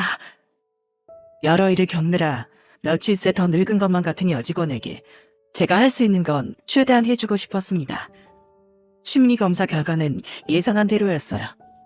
딸은 지능은 높은 편이었지만 몇 년 새 너무 충격적인 일을 많이 겪고 위축되어 있었던 나머지 유아 투행이 오려고 하고 있었거든요. 다행히 조기에 발견해 큰 문제 없이 바로잡을 수 있었죠. 아이는 학교와 센터를 병행하며 다녔고 그렇게 모든 게 일상으로 돌아가게 되었습니다. 이후 저는 종종 여직원에게 시어머니 안부를 물어봤어요. 여직원이 말하길 처음엔 어머님이 시설에 누워 계시는 걸 많이 힘들어하셨다고 하더군요. 병원에서 난동도 부리기도 하고 어찌나 병원 사람들이 힘들게 해서 몇 번이고 병원에서 전화가 왔었다고 하더군요. 하지만 지금은 다행히도 적응해 나가고 있다고 했습니다. 그러면서도 여직원은 시어머니를 병원에 혼자 반치해둔 것 같아 미안하다며 자책의 눈물을 흘리더군요. 덕희 씨 시어머니는 방치한 게 아니라 더 나은 환경에서 치료받고 계신 거야. 그러니까 더 이상 자책의 눈물 흘리지 말고 덕희하고 딸이 희망찬 인생을 산다면 더 좋아하실 것 같은데 그러니 우리 조금 더만 생각하자. 그럴 수 있지? 저는 여직원을 위해 좋은 말들을 많이 해주었어요. 주로 제가 부모 없이 살아가던 이야기와 요양원에 계신 시어머니에 관한 덕담이었죠. 여직원은 제 말에 지침 삼아 앞으로 어머님을 위해 더 노력해야겠다고 매번 새롭게 다짐했습니다. 정말이지 시설에 보냈으니 포기할 법도 한데 여직원은 자신의 시어머니를 포기하지 않았어요. 할 수만 있다면 끝까지 보살피겠다는 태도였죠. 부모님을 일찍 여인 그녀에게 시어머니를 포기한다는 선택지는 없는 것과 마찬가지였을 테죠. 저는 여직원의 의리에 항상 감동하기도 했습니다. 그렇게 시간이 흐른 후 저는 여직원을 아르바이트가 아니라 정직원으로 채용해서 슈퍼를 아예 맡겨두고 월급도 사정에 맞게 조금 더 올려주었어요. 아이가 커갈수록 돈 들어가는 일이 더 많아질 테니까요. 저의 이런 마음을 아는지 모르는지 여직원의 딸은 종종 편지를 싸들고 슈퍼에 놀러왔어요. 저기 할아버지! 무슨 일이야? 이거 할아버지 선물. 아이가 준 편지에는 색색의 사인펜으로 쓴 삐뚤빼뚤한 글씨가 큼지막하게 적혀 있었어요. 할아버지 감사합니다. 엄마랑 저랑 보살펴 주셔서 감사해요. 라고요. 저는 그걸 보고 주책맞게도 눈물이 찔끔 나와버렸지 뭐예요. 토끼며 하트가 잔뜩 그려진 종이에 꾹꾹 눌러 쓴 글씨가 너무 사랑스러웠거든요. 저는 그런 아이를 꼭 안아주었어요. 여직원도 뒤에서 그 모습을 보며 조심스럽게 눈물을 훔치기도 했습니다. 여직원 모습은 눈에 띄게 달라지기 시작했어요. 처음에 무표정한 모습은 온데간데 없어졌고 얼굴엔 웃음꽃이 가득했죠. 여전히 마르긴 했지만 전과 비교하면 뭔가 생기가 넘쳤고 사람다워졌어요. 어쩌면 그것이 그녀의 본 모습일 거예요.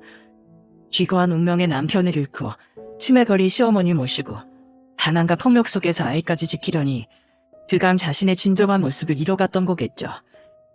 여직원은 저와 슈퍼 단골들, 동네 사람들에게 살갑게 대하며 하루하루를 충실하게 살아가려고 노력했습니다. 제가 여직원을 편하게 대하기 시작한 것도 아마 그 무렵부터였을 거예요. 자기를 덕기 씨라고 부르는 게 마음에 걸렸던 여직원이 말을 놓아달라고 부탁하기 시작했거든요. 여직원이 제 딸과 비슷한 또래이기도 했고 저 역시 여직원이 어느 정도 편해진 상태였기에 그 부탁을 자연스럽게 받아들였어요. 덕희야, 오늘은 일찍 들어가. 내일 딸내미 소풍 가는 날이라면서. 그건 또 어찌하신 거예요? 갈 때 김밥 재료 좀 챙겨줄 테니까 가져가. 이걸로 아침에 딸 김밥 싸. 사장님, 언제 이런 거 다 챙기셨어요? 아까 저녁 먹을 때 몰래 챙겨뒀지. 슈퍼는 걱정하지 말고 얼른 정리하고 들어가.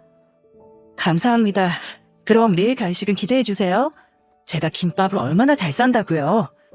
그래. 우리 덕희 김밥 맛 좀 볼까? 이거 아주 기대되는걸. 그렇게 덕희와 덕희 딸, 저는 어느 순간부터 점점 가까워졌습니다. 덕희와 덕희 딸을 보면 과거에 제가 우리 자식들을 키울 때 생각이 나 흐뭇하기도 하고 이 험난한 세상을 어떻게든 살아보려고 하는 두 모녀의 모습을 보고 제 자신을 들이켜보기도 했습니다. 하지만 제가 인생을 너무 쉽게 생각했던 걸까요? 제게 엄청난 불행이 찾아오게 되었습니다. 평생 한 번도 쉬지 않고 암만 달려온 제게 암흑 같은 사건이 발생하게 되었죠. 입김이 나올 정도로 추운 겨울 어느 날이었습니다. 그날의 슈퍼에 물건이 들어오는 날이었어요. 부정이 얼마 남지 않아 평소보다도 물건이 많이 들어오는 그런 날이었죠. 덕희야, 이 박스 속 새우깡을 저기다 놓고 떡은 저 선반에 둬. 네, 알겠어요. 다하거리 라면들도 떡 반대편에 진열해 놓을게요. 덕희가 아래쪽에서 과자를 진열하고 저는 위쪽 선반에 선물용 과자류를 진열하고 있을 때였어요. 의자를 밟고 올라갈 때부터 이상하게 가슴이 답답하다 싶더니 가슴에 통증이 오기 시작했죠. 어라? 이상하다. 왜 이리 숨쉬기 힘들지? 왜 이렇게 가슴이 아프지? 저는 한 손으로는 상자를 붙잡고 한 손으로는 뛰는 가슴을 움켜쥐면서 호흡을 가다듬어 보려고 했어요. 하지만 숨은 좀처럼 쉬어지지 않았죠. 제가 파리한 안색으로 헉헉거리고 있을 때 덕희가 큰 소리로 저를 부르기 시작했어요. 사장님, 왜 그러세요? 위험해요. 뭐?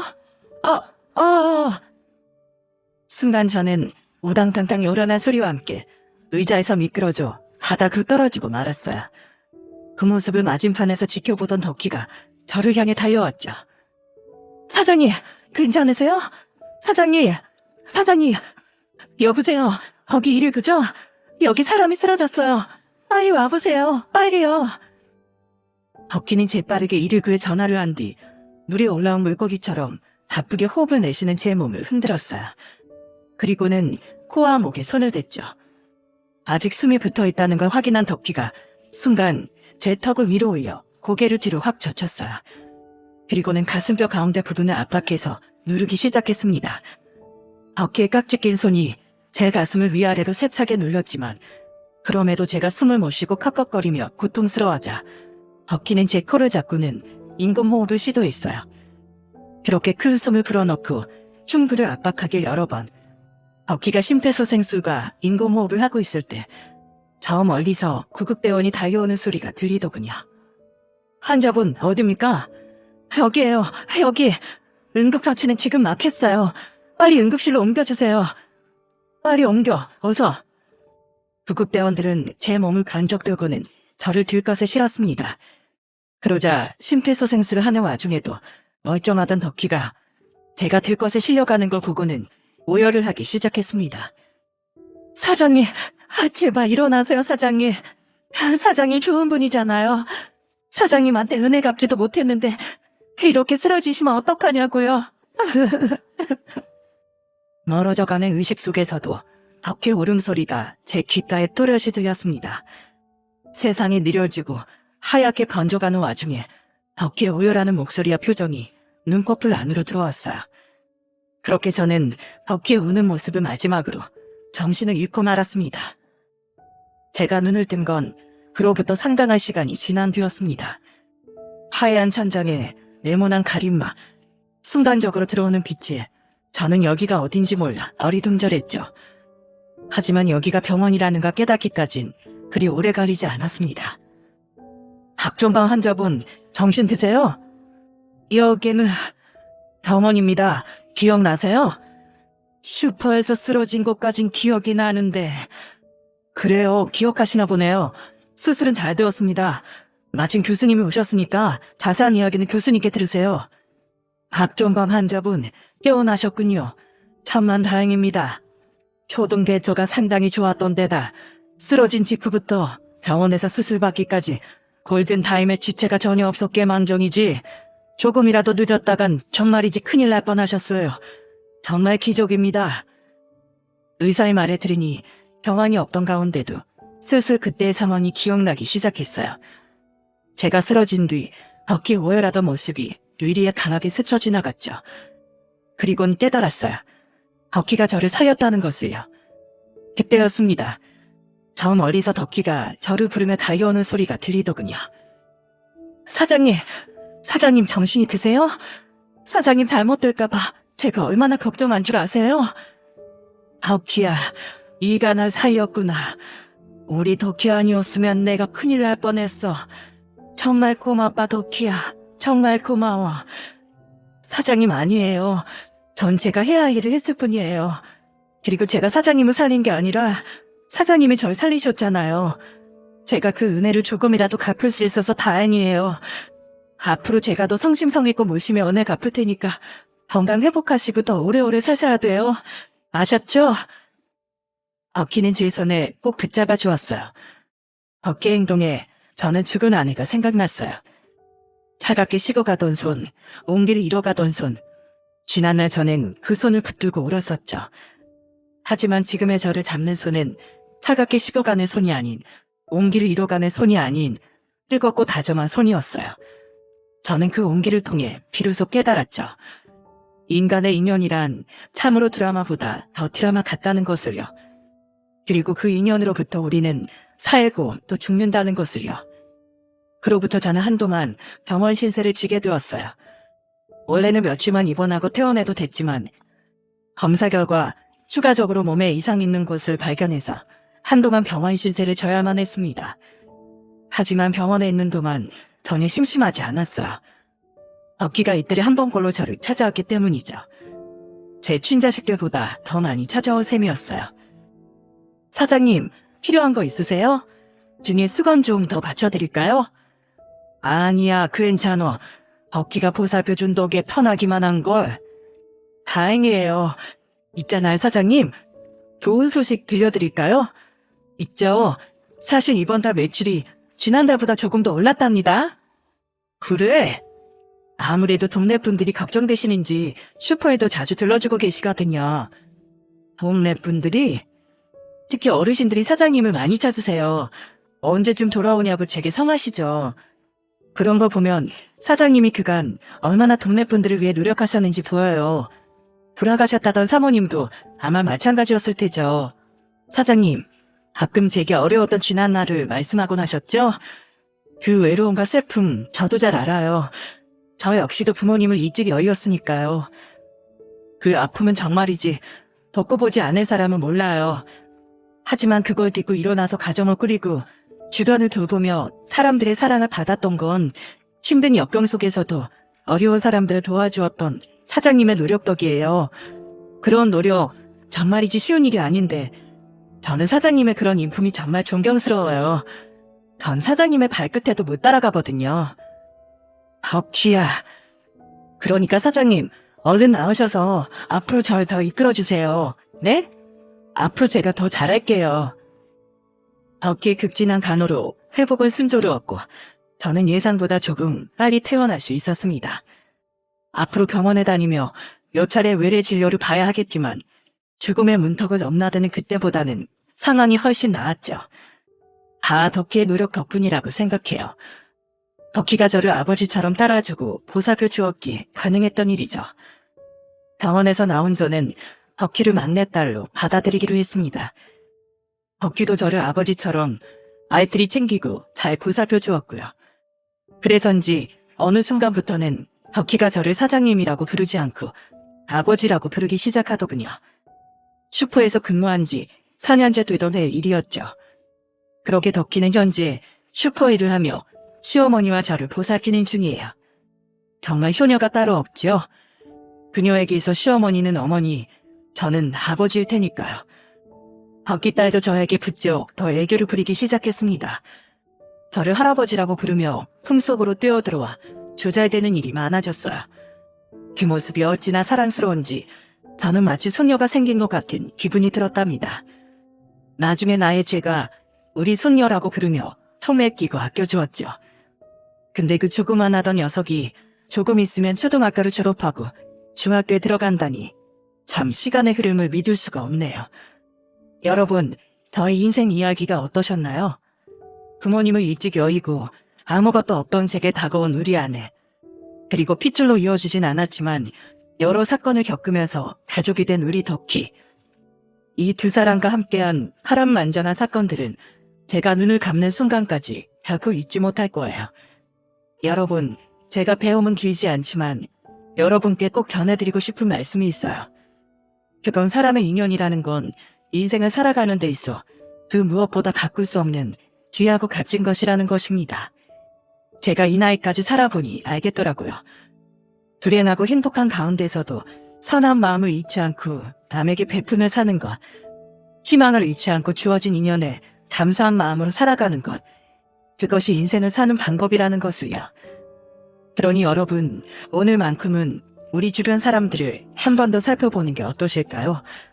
밥은 먹었는지, 오늘 하루는 어땠는지 조그만 시간을 들여 마음을 써보세요. 그렇게 살아가다 보면 언젠가는 저처럼 보상을 받을 날이 반드시 올 겁니다. 저는 제가 겪은 인생의 진리를 믿어요. 그럼 이만 사연을 마치겠습니다. 제 긴 사연을 들어주신 여러분들 정말 감사합니다.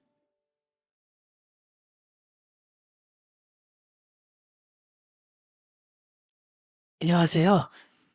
사람 같지도 않은 것들을 빛도 보이지 않는 나락으로 보내버린 40대 여자입니다. 사람의 양면성이라는 건 참 무서운 거더군요. 한 번도 앞뒤가 다른 사람을 만나보지도 않았고 겪어보지도 않았기에 저는 제 옆에 있는 모든 사람들을 다 믿고 살았습니다. 그런데 제게 정말 힘이 되어줘야 할 가장 가까운 사람이 제 뒤통수를 후려칠 거라고 누가 상상이나 했을까요? 이 일만 생각하면 자다가도 가슴속에서 뜨거운 덩어리 같은 게 올라와 잠을 설치정글합니다.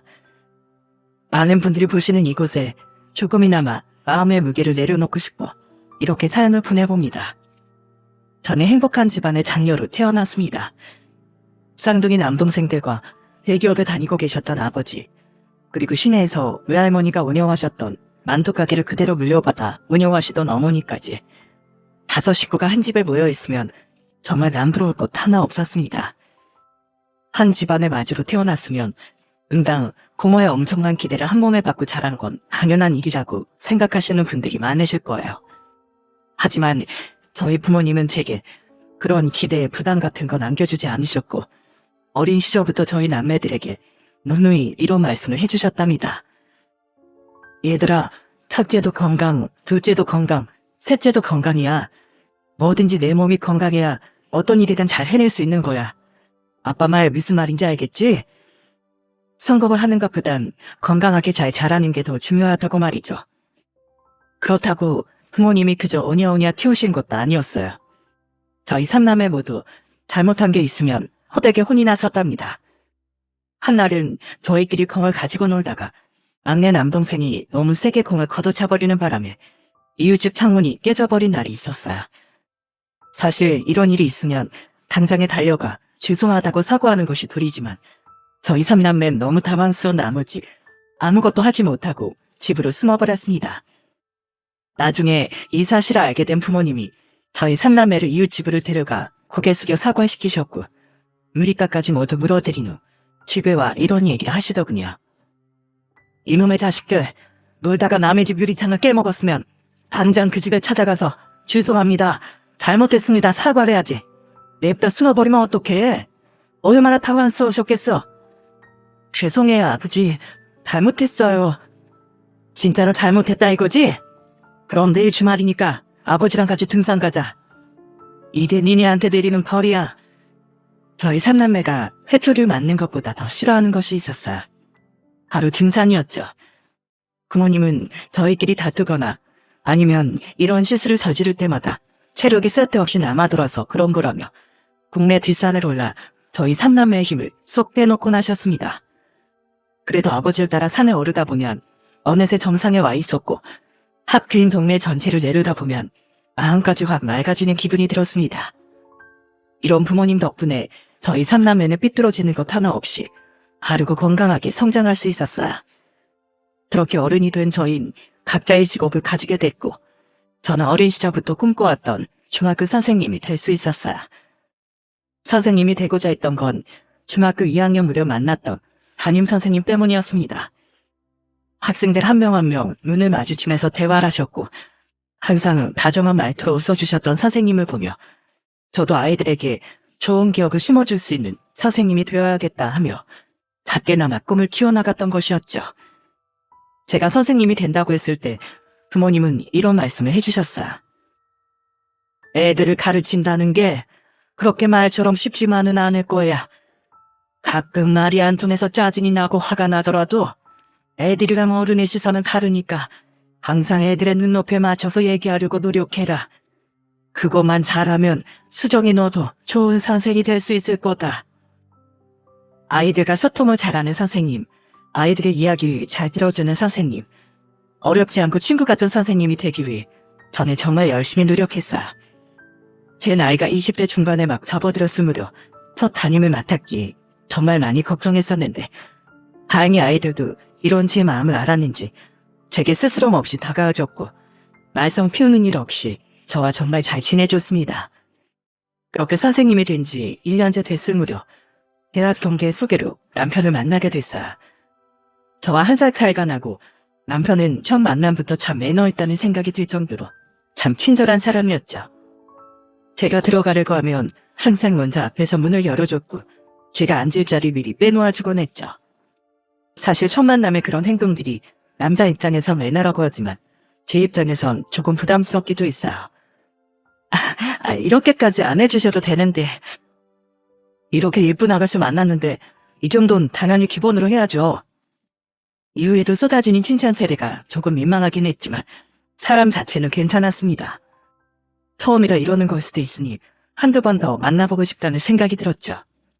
그런데 남편은 참 한결같이 제게 같은 친절을 베풀었고 3번째 만나던 날 제게 고백을 하더군요. 저와 만나면 앞으로의 닭의 삶이 더 행복해질 수 있을 것 같다면서요.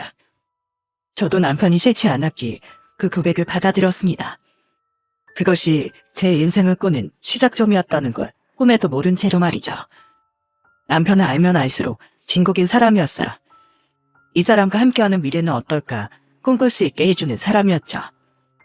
무엇보다 제가 선생님이라는 일을 하면서 스트레스를 받은 것, 화가 났던 일들을 만나서 모두 털어놓으며 그 푸념들을 모두 들어주던 사람이었어요.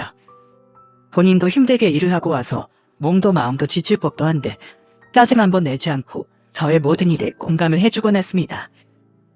그래서 만난 지 1년 반 정도가 됐을 무렵 결혼을 약속하게 됐어요. 사실 집에선 저의 결혼을 그렇게 달가워하지 않았습니다. 나이가 몇 살인데 벌써부터 결혼을 하려고 하냐, 좀 더 깊게 만나보고 결혼을 하지 그러냐 하시면서 말이죠. 하지만 남편이 인사를 오던 날 부모님의 태도는 완전히 달라졌습니다. 안녕하십니까 장인장모님. 처음 뵙겠습니다. 장차 이 집의 사랑스러운 사이가 될 안주성이라고 합니다. 여기 선물 가지고 왔습니다. 장인어른이 인삼주를 좋아하신다고 하셔서 인삼주 한 병이랑 또 장모님은 스카프를 좋아하신다고 하셔서 최대한 예쁜 걸로다가 골랐는데 마음에 드실지 모르겠습니다. 뭐 첫 만남에 이런 거 가지고 오고 그래요. 빈손으로 와도 되는데. 도둑놈이 양간집 따님을 데리고 가는데 빈손으로 오는 게 말이 되나요? 마음 같아선 아주 그냥 세상에 있는 귀한 것들 싹 다 가지고 와서 인사드리고 싶었는데 이것밖에 못 가져다 드려서 저는 너무 아쉽습니다. 말 하나는 아주 기가 막히게 하는구만. 자자, 여기서 이럴 게 아니라 어서 들어가지. 그날 아버지와 남편은 가져온 인삼주를 마시며 정말 신나게 대화를 나눴습니다. 그리고 남편이 돌아간 뒤 가족들은 입을 모아 이렇게 말을 하더군요. 안서방을 보니까 네가 왜 그렇게 결혼을 하고 싶어 했는지 알겠어. 내가 여자였어도 안서방 같은 사람이면 당장에 결혼하자고 말했을 거야. 맞아. 사람이 어쩜 그렇게 서글서글한지. 속으로 아이고 우리 수종이랑 결혼하고 나면 아주 둘이서 깨를 달다 볶다 못해 참기름 공장을 차리겠구나 싶었지. 우리도 매형 찬성. 일단 누나한테 잘하는 걸 학급도 먹고 들어갔어. 우리한테 잘해주는 건 필요 없고 누나만 공주처럼 떠받들면서 살면 돼. 남편은 저희 가족들에게 인정을 받았고 이제 제가 인사를 갈 차례가 다가왔습니다. 사실 조금 이른 나이에 결혼을 하는 건 맞았기 때문에 혹시나 마음에 안 들어 하시면 어떡하지 하고 조금 걱정을 했어요. 하지만 걱정한 것이 무색하게 시댁에선 저를 아주 따뜻하게 맞아주셨습니다. 우리 규성이 여자친구? 아이고 어쩜 이렇게 참할까. 규성이 넌 진작에 데리고 와서 인사시키지 않고 왜 이제 데리고 왔어? 결혼할 때 이렇게 정식으로 인사시켜드리려고 늦게 데리고 왔지. 와, 내 나이 예비 새언니를 보게 될 줄이야. 오빠 능력 좋다. 임마, 이제 알았냐? 네 오빠 능력이 이 정도야. 아가씨, 배고프죠? 마침 상가 차려놨으니 어서 식사부터 합시다. 시댁에선 아주 진수성찬을 차려놓고 저를 맞아줬습니다. 식사를 하는 내내 시모는 갈비찜 뼈를 발라서 제 밥 위에 얹어주기도 하고 음식은 입에 맞는지 등등 저를 많이 신경 써주곤 했습니다. 그렇게 한참 식사를 하는데 시누이가 제게 이렇게 물어보더군요. 언니, 중학교 선생님이라고 들었어요. 애들 상대하는 거 힘들지 않아요? 다행히도 저희 반 애들은 하나같이 다 말도 잘 듣고 예쁜 애들이라서 힘들진 않아요. 가끔 다른 반 수업 들어가면 자는 애들도 있고 뭐 장난치는 애들도 있고 그런 것 빼면 괜찮아요. 언니, 그럼 중학교 선생님이면 돈은 되게 잘 벌겠네요? 한 달 월급은 얼마예요? 연봉은 어떻게 돼요? 모아놓은 돈은 좀 있어요? 야, 네가 연봉이 얼마고 월급이 얼마인지 왜 궁금해? 아니 궁금해할 수도 있는 거지. 엄마 아빠도 궁금해하실 것 같아서 내가 먼저 선수 쳐서 물어본 건데? 미안해요 아가씨. 얘가 철이 없어서 그런 거니까 아가씨가 너를 마음으로 이해해줘요. 너 얼른 사과 못해? 아니 엄마가 분명 아까 언니 오기 전에 분명히 나한테 오늘같이 좋은 날 또 엄마 큰소리 나게 할래? 알았어. 사과하면 될 거 아니야. 언니 미안해요. 제가 괜하가 물었네요. 시누이가 뭐라고 말을 꺼내려고 했는데 시모가 입을 막은 느낌이 들었습니다. 긴 말이 궁금하긴 했지만 그래도 굳이 알려고 하진 않았죠. 격히 약간의 소란스러운 첫 만남이 끝나고 집으로 돌아갈 때 남편이 제게 사과를 하더군요. 미안해. 많이 놀랬지? 내 동생이지만 진짜 착각성이가 없다니까. 뭔 사람 앞에서 그런 얘기를 하냐? 궁금해할 수도 있지 뭐. 난 아무렇지도 않으니까 너무 신경 쓰지 마. 그 후 양가 식구들의 상견례를 마치고 몇 개월에 걸친 결혼 준비까지 모두 마무리된 뒤 결혼식을 딱 하루 앞둔 날의 저녁. 아침 일찍 일어나 있기에 일찌감치 잠자리에 들려고 하는데 누군가 방문을 두드렸어요. 문을 열어보니 막내 남동생이 문 앞에 뒷짐을 지고 서 있더라고요. 막내 무슨 일 있어? 아이 뭐 할 말이 있다기보단 여자친구 생겼니? 그래서 연애 상담 받으러 왔어? 그런 거 아니거든. 그냥 내일 누나 결혼식이기도 하고 이 집에서 같이 보내는 마지막 밤이기도 하니까 그냥 기분이 싱숭생숭해서 찾아온 거거든. 아이고, 그래서 우리 막내? 근데 왜 뒷짐을 지고 있어? 제가 막내 동생에게 왜 뒷짐을 지고 있냐고 물어보자 동생은 살짝 망설이다 뒷짐을 풀며 두툼한 봉투를 제 손에 쥐어주더군요. 봉투를 열어본 전 깜짝 놀랄 수밖에 없었습니다. 꼬깃꼬깃한 봉투 안엔 200만 원이라는 돈이 들어있었기 때문이었죠. 이게 뭐야? 언젠가 이런 날이 올까 싶어서 우리끼리 아르바이트 하면서 몰래 돈 모으고 있었어. 우린 누나가 30 넘어서 시집갈 줄 알았는데 이렇게 빨리 갈지 몰랐지. 너네가 그렇게 힘들게 아르바이트해서 번 돈인데 내가 이 돈을 어떻게 받아? 난 못 받아. 도로 가지고 가. 아니야, 받아야 돼. 어렸을 때 누나가 항상 우리 챙겨주고 있었잖아. 물론 누나가 우리 챙겨준 걸 비하면 턱없이 모자란 돈이긴 한데 나머지 살면서 천천히 갚을게. 다시 말하지만 환불은 없어 누나. 꼭 받아야 돼. 알겠지? 막내 동생의 말에 눈물이 절로 흐르더군요. 전혀 생각지도 못한 일이었기에 감동을 받기도 했고 또 이런 동생들의 마음이 너무 찝찝하기도 했습니다. 동생이 다시 한번 꼭 받아야 한다고 으름장을 놓았기에 저는 결국 그 돈을 받기로 했어요. 언젠가 동생들이 장가를 간다면 이 배로 돌려줄 거라는 생각을 하면서 말이죠. 그렇게 날이 밝고 결혼식 당일이 됐습니다. 결혼식엔 정말 많은 하객들이 찾아와 저희의 결혼을 축하해줬고 제가 담당하고 있는 반 아이들은 깜짝 축가를 불러줬습니다. 예고되지 않은 이벤트였기에 더 감동스럽더라고요. 축가를 끝낸 아이들이 너도 나도 다가와 저와 남편에게 꽃 한 송이씩을 건네는데 그때 살짝 울컥했답니다. 그렇게 결혼식을 마친 저희는 신혼여행을 떠났고 곧바로 허니문 베이비가 찾아왔습니다.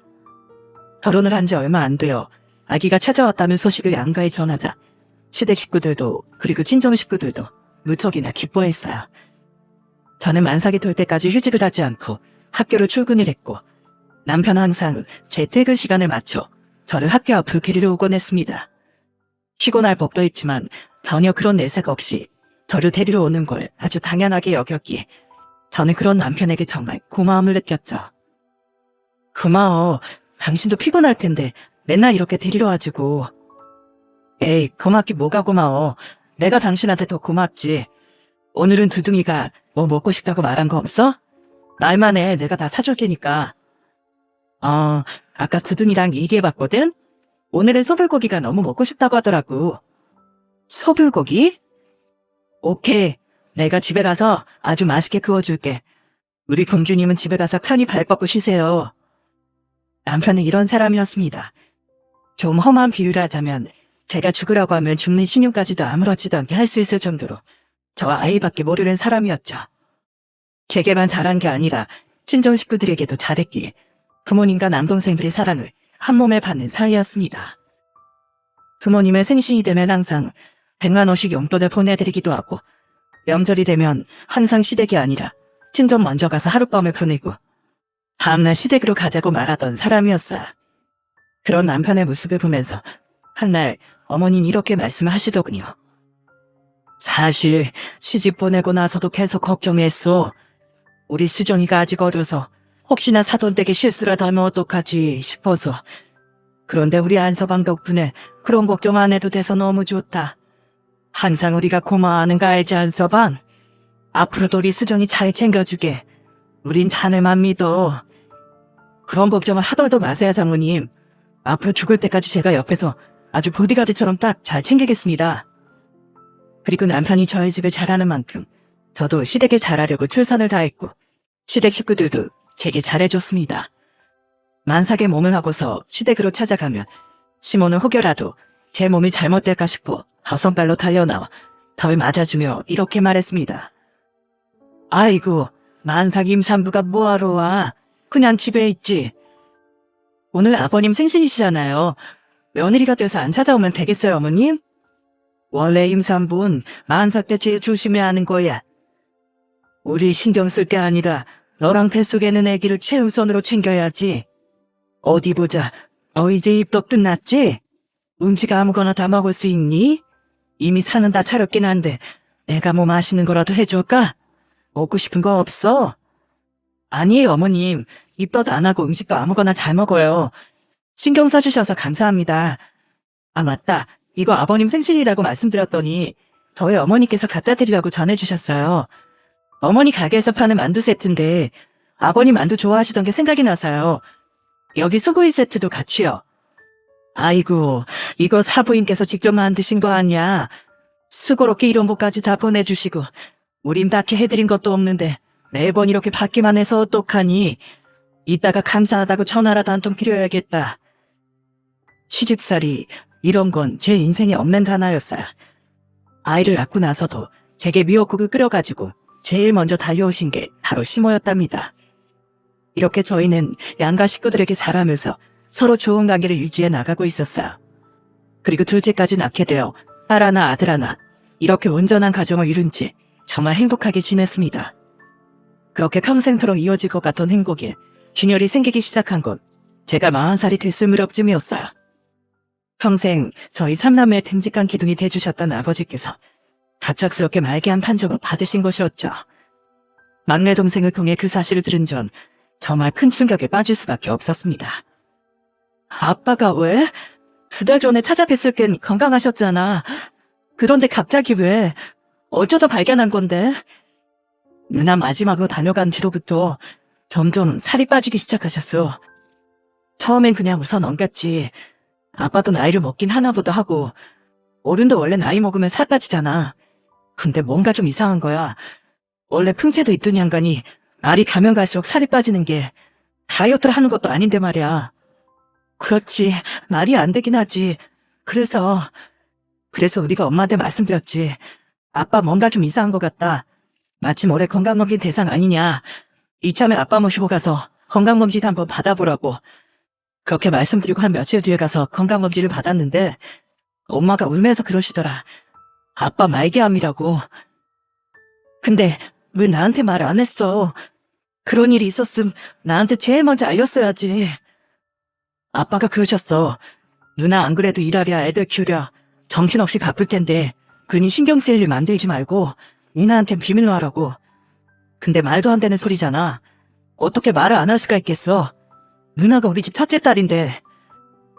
동생의 말에 정말 한숨이 절로 나오더라고요. 아버진 본인 몸이 편찮으신 그 와중에도 저를 걱정하고 계셨던 겁니다.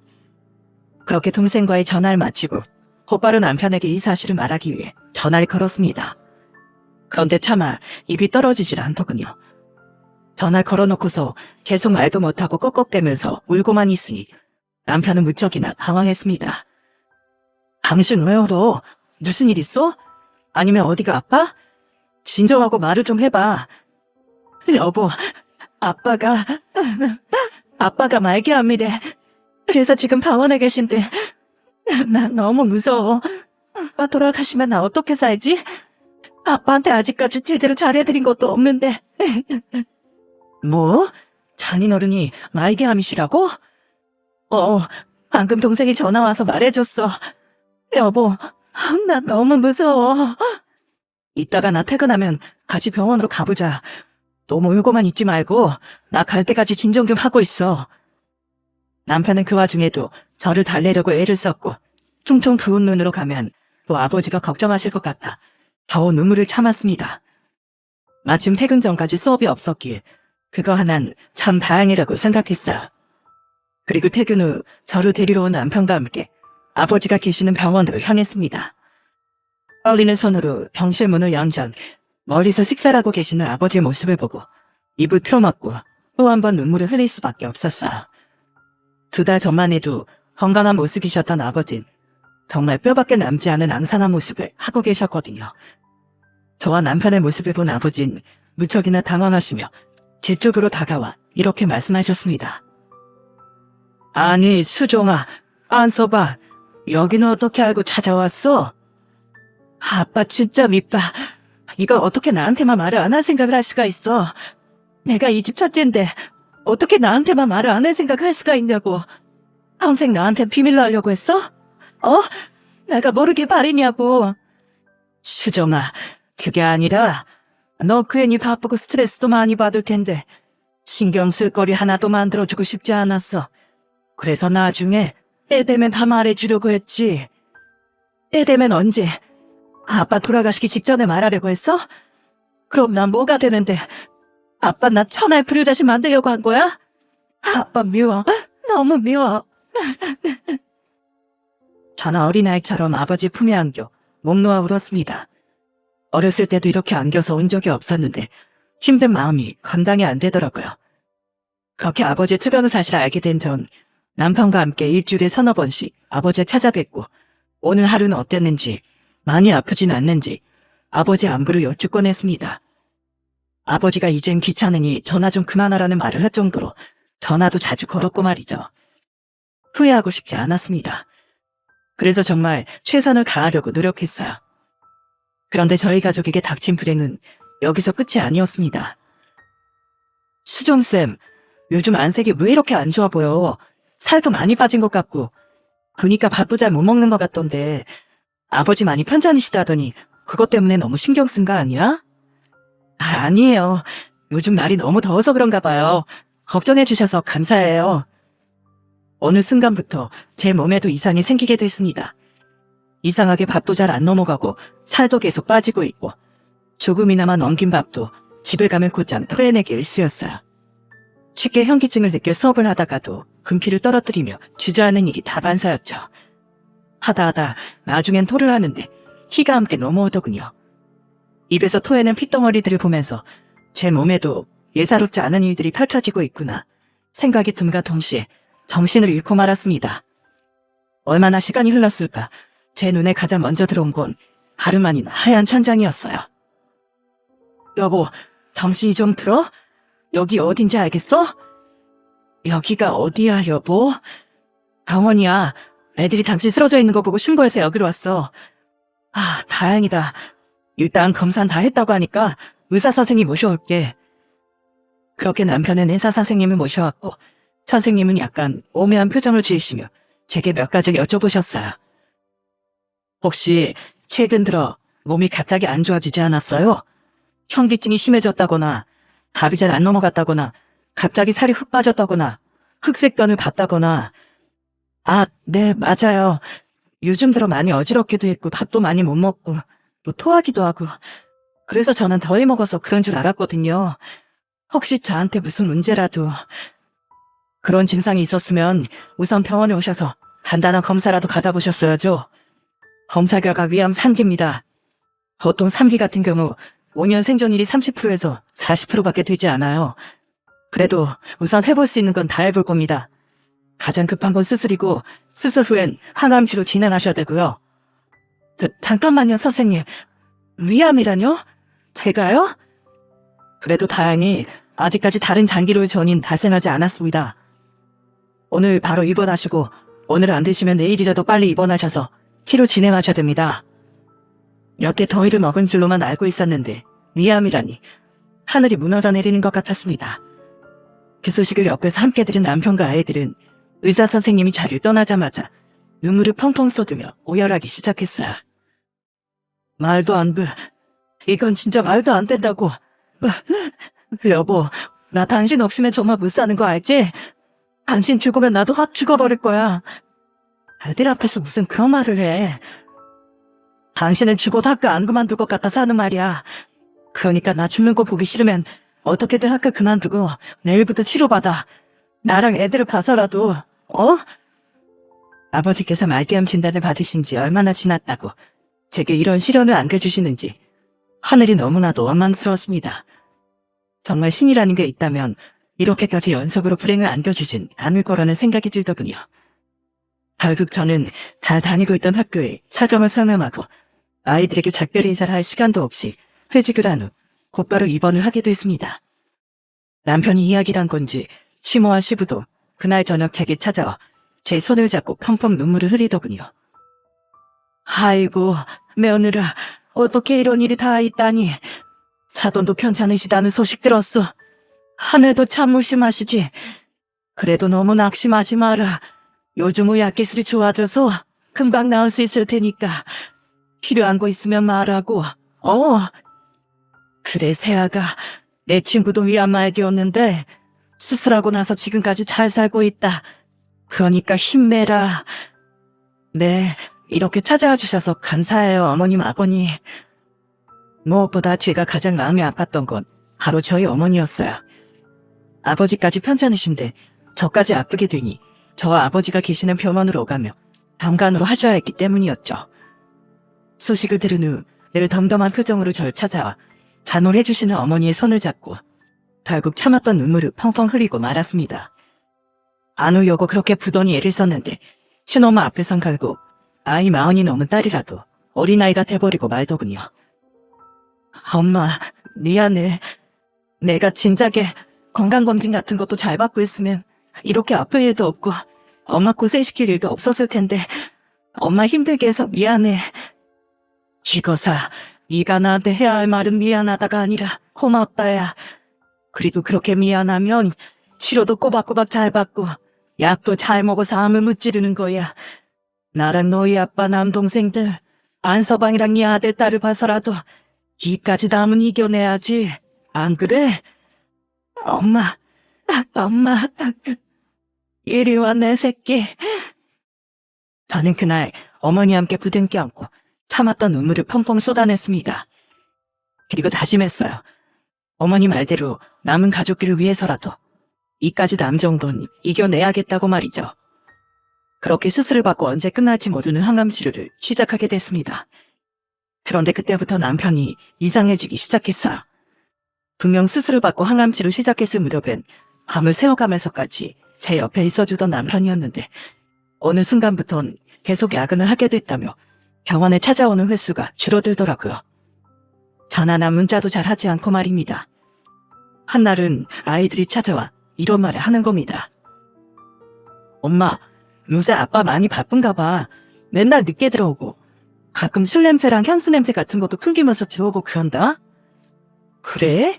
그럼 너희 밥은 어떻게 해결해?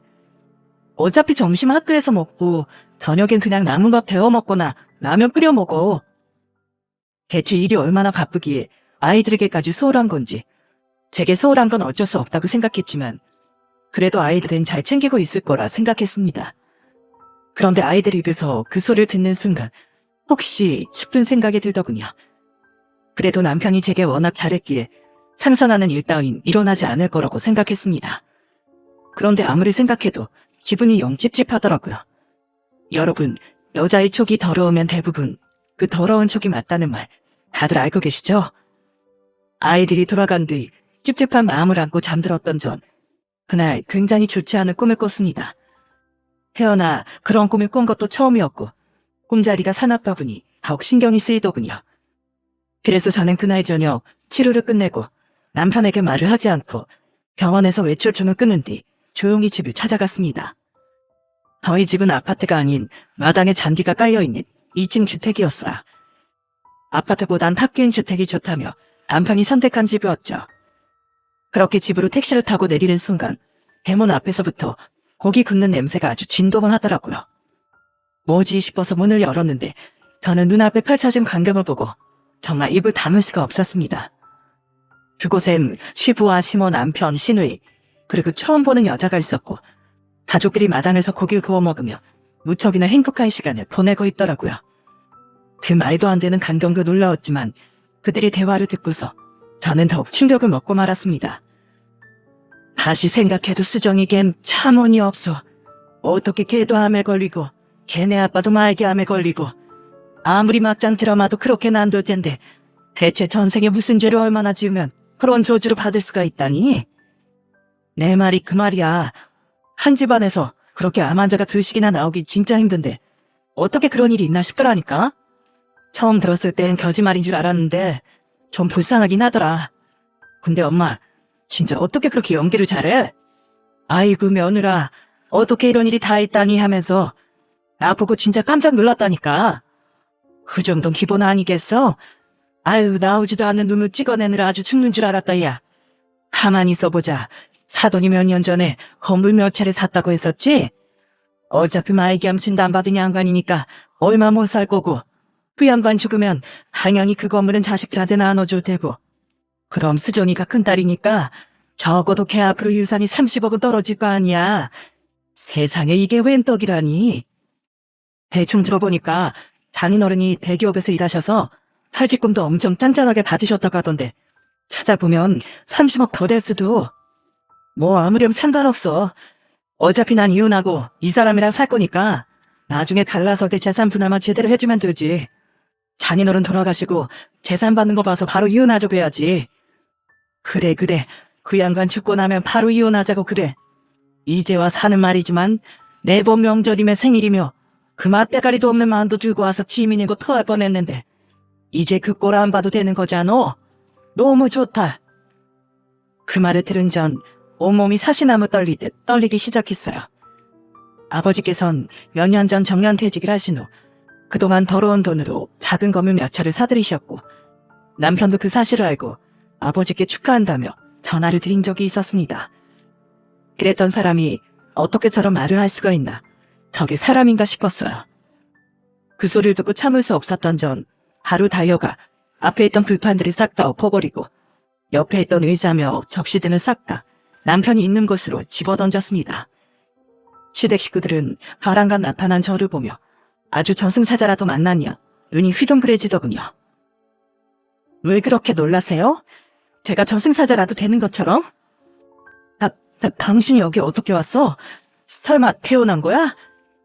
오늘 꿈자리가 너무 사나워서 치료 끝나자마자 외출 끊고 설마 하는 마음으로 와봤는데 설마가 사람 잡는다더니 내 집에서 이렇게 사람 같지도 않은 짓거리를 하고 있을 줄은 몰랐네. 옆엔 새파랗게 어린 여자까지 끼고서. 세아가 얜 그냥 규성이랑 애기 때부터 알고 지내던 친한 동생이야. 네가 생각하는 그렇고 그런 사이가 아니라 그냥 정말 가족 같은 동생. 오랜만에 우리 식구들이랑 밥 한 끼 먹으려고 찾아왔어. 그래 여보. 여보가 지금 오해하고 있는 거야. 당신이 생각하는 그런 거 아니야. 내가 당신을 얼마나 좋아하는데.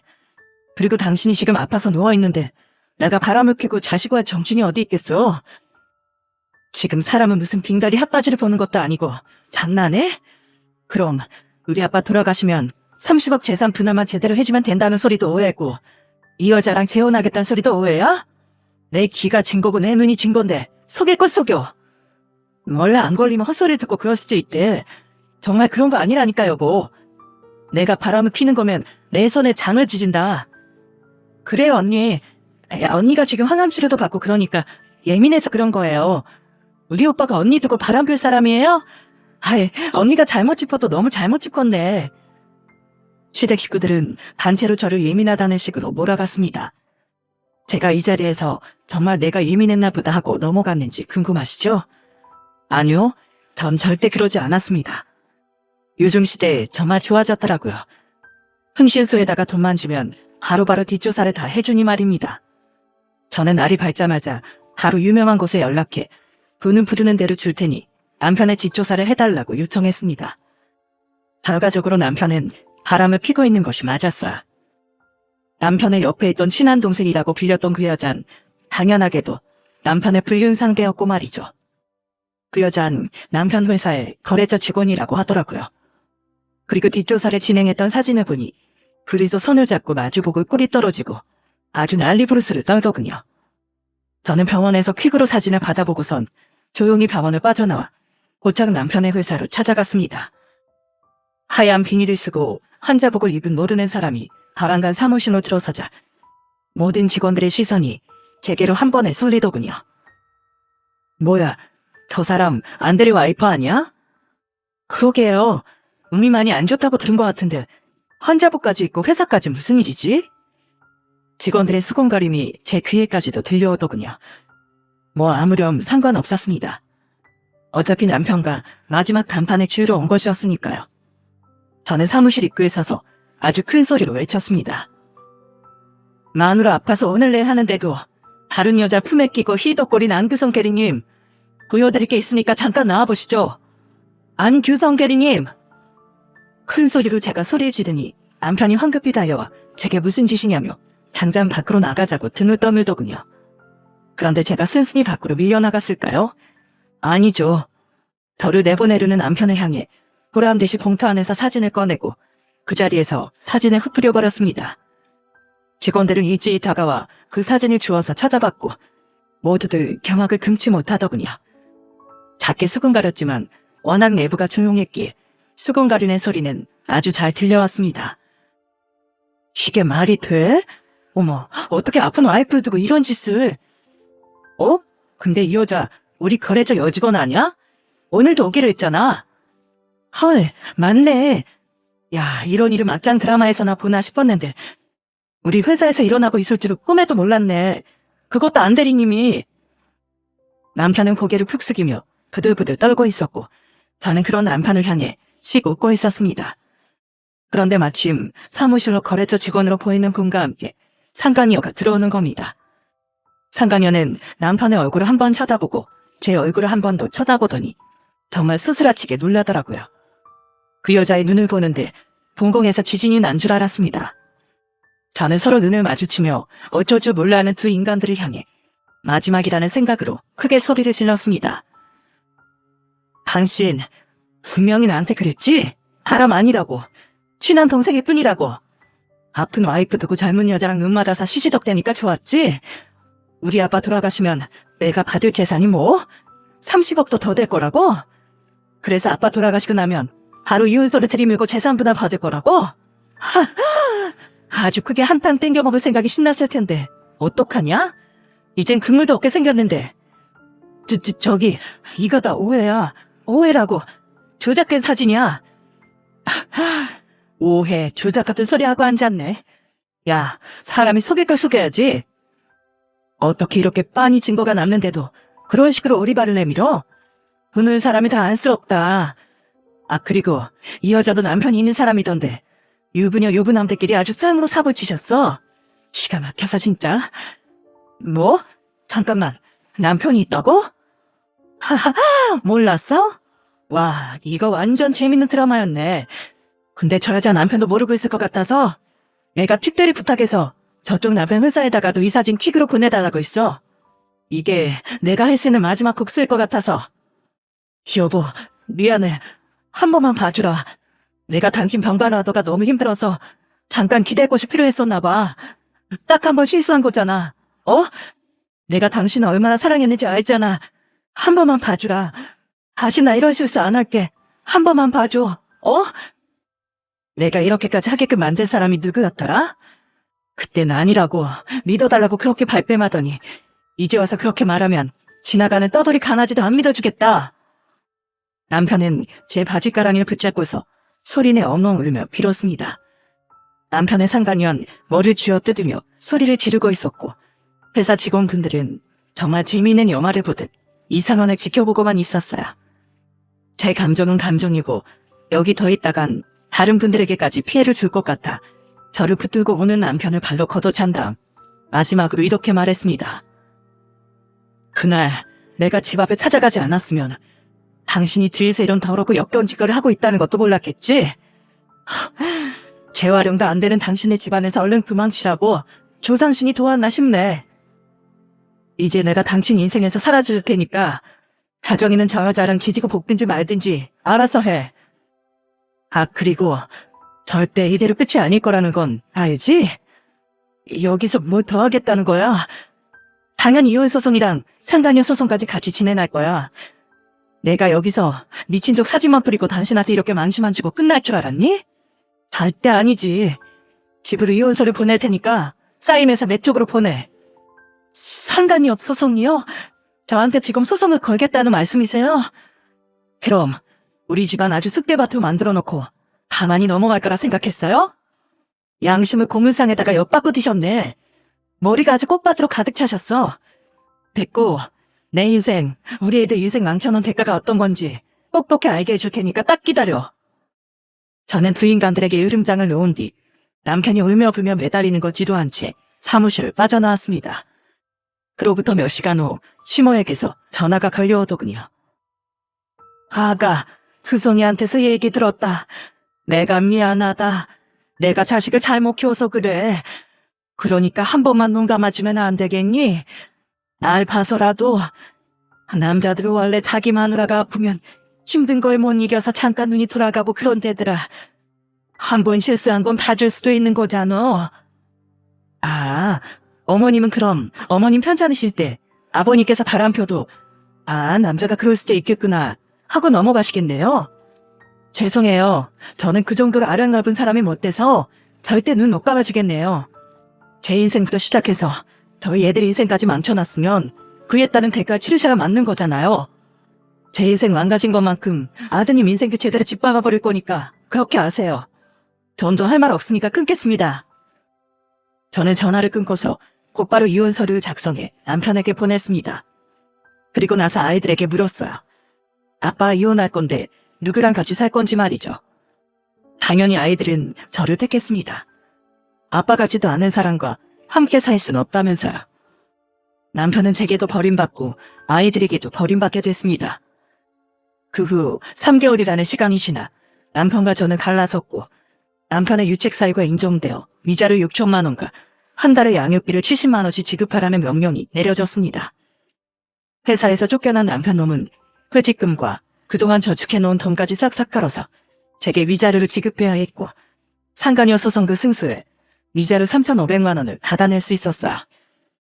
집은 제 명의로 되어 있었기에 짐과 함께 남편을 내쫓아버렸습니다.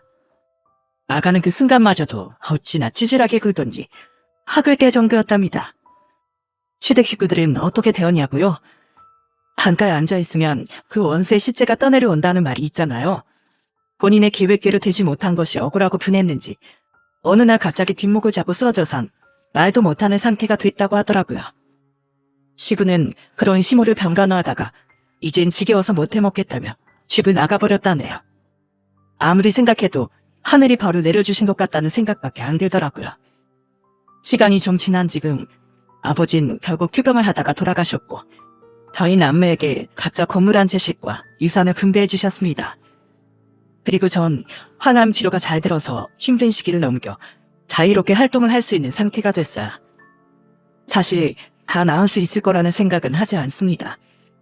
하지만 좋은 것만 보고 긍정적인 생각만 하면서 아버지가 물려주신 재산과 함께 사랑하는 아이들 그리고 친정 식구들과 함께 잘 살아가 보려고 해요. 지부잡조이라는 사자성어가 있죠. 말 그대로 믿는 사람에게 배신을 당한다는 뜻입니다. 이 글을 보시는 여러분들은 부디 믿는 사람에게 눈뜨고 코베이는 일이 없길 바라는 마음을 담아 사연을 보내게 됐습니다. 사연을 다 쓰고 나니 그나마 마음이 조금 가벼워지네요. 여러분이 숨쉬며 살아가시는 하루하루가 그저 행복으로만 가득하시게 진심으로 바랍니다.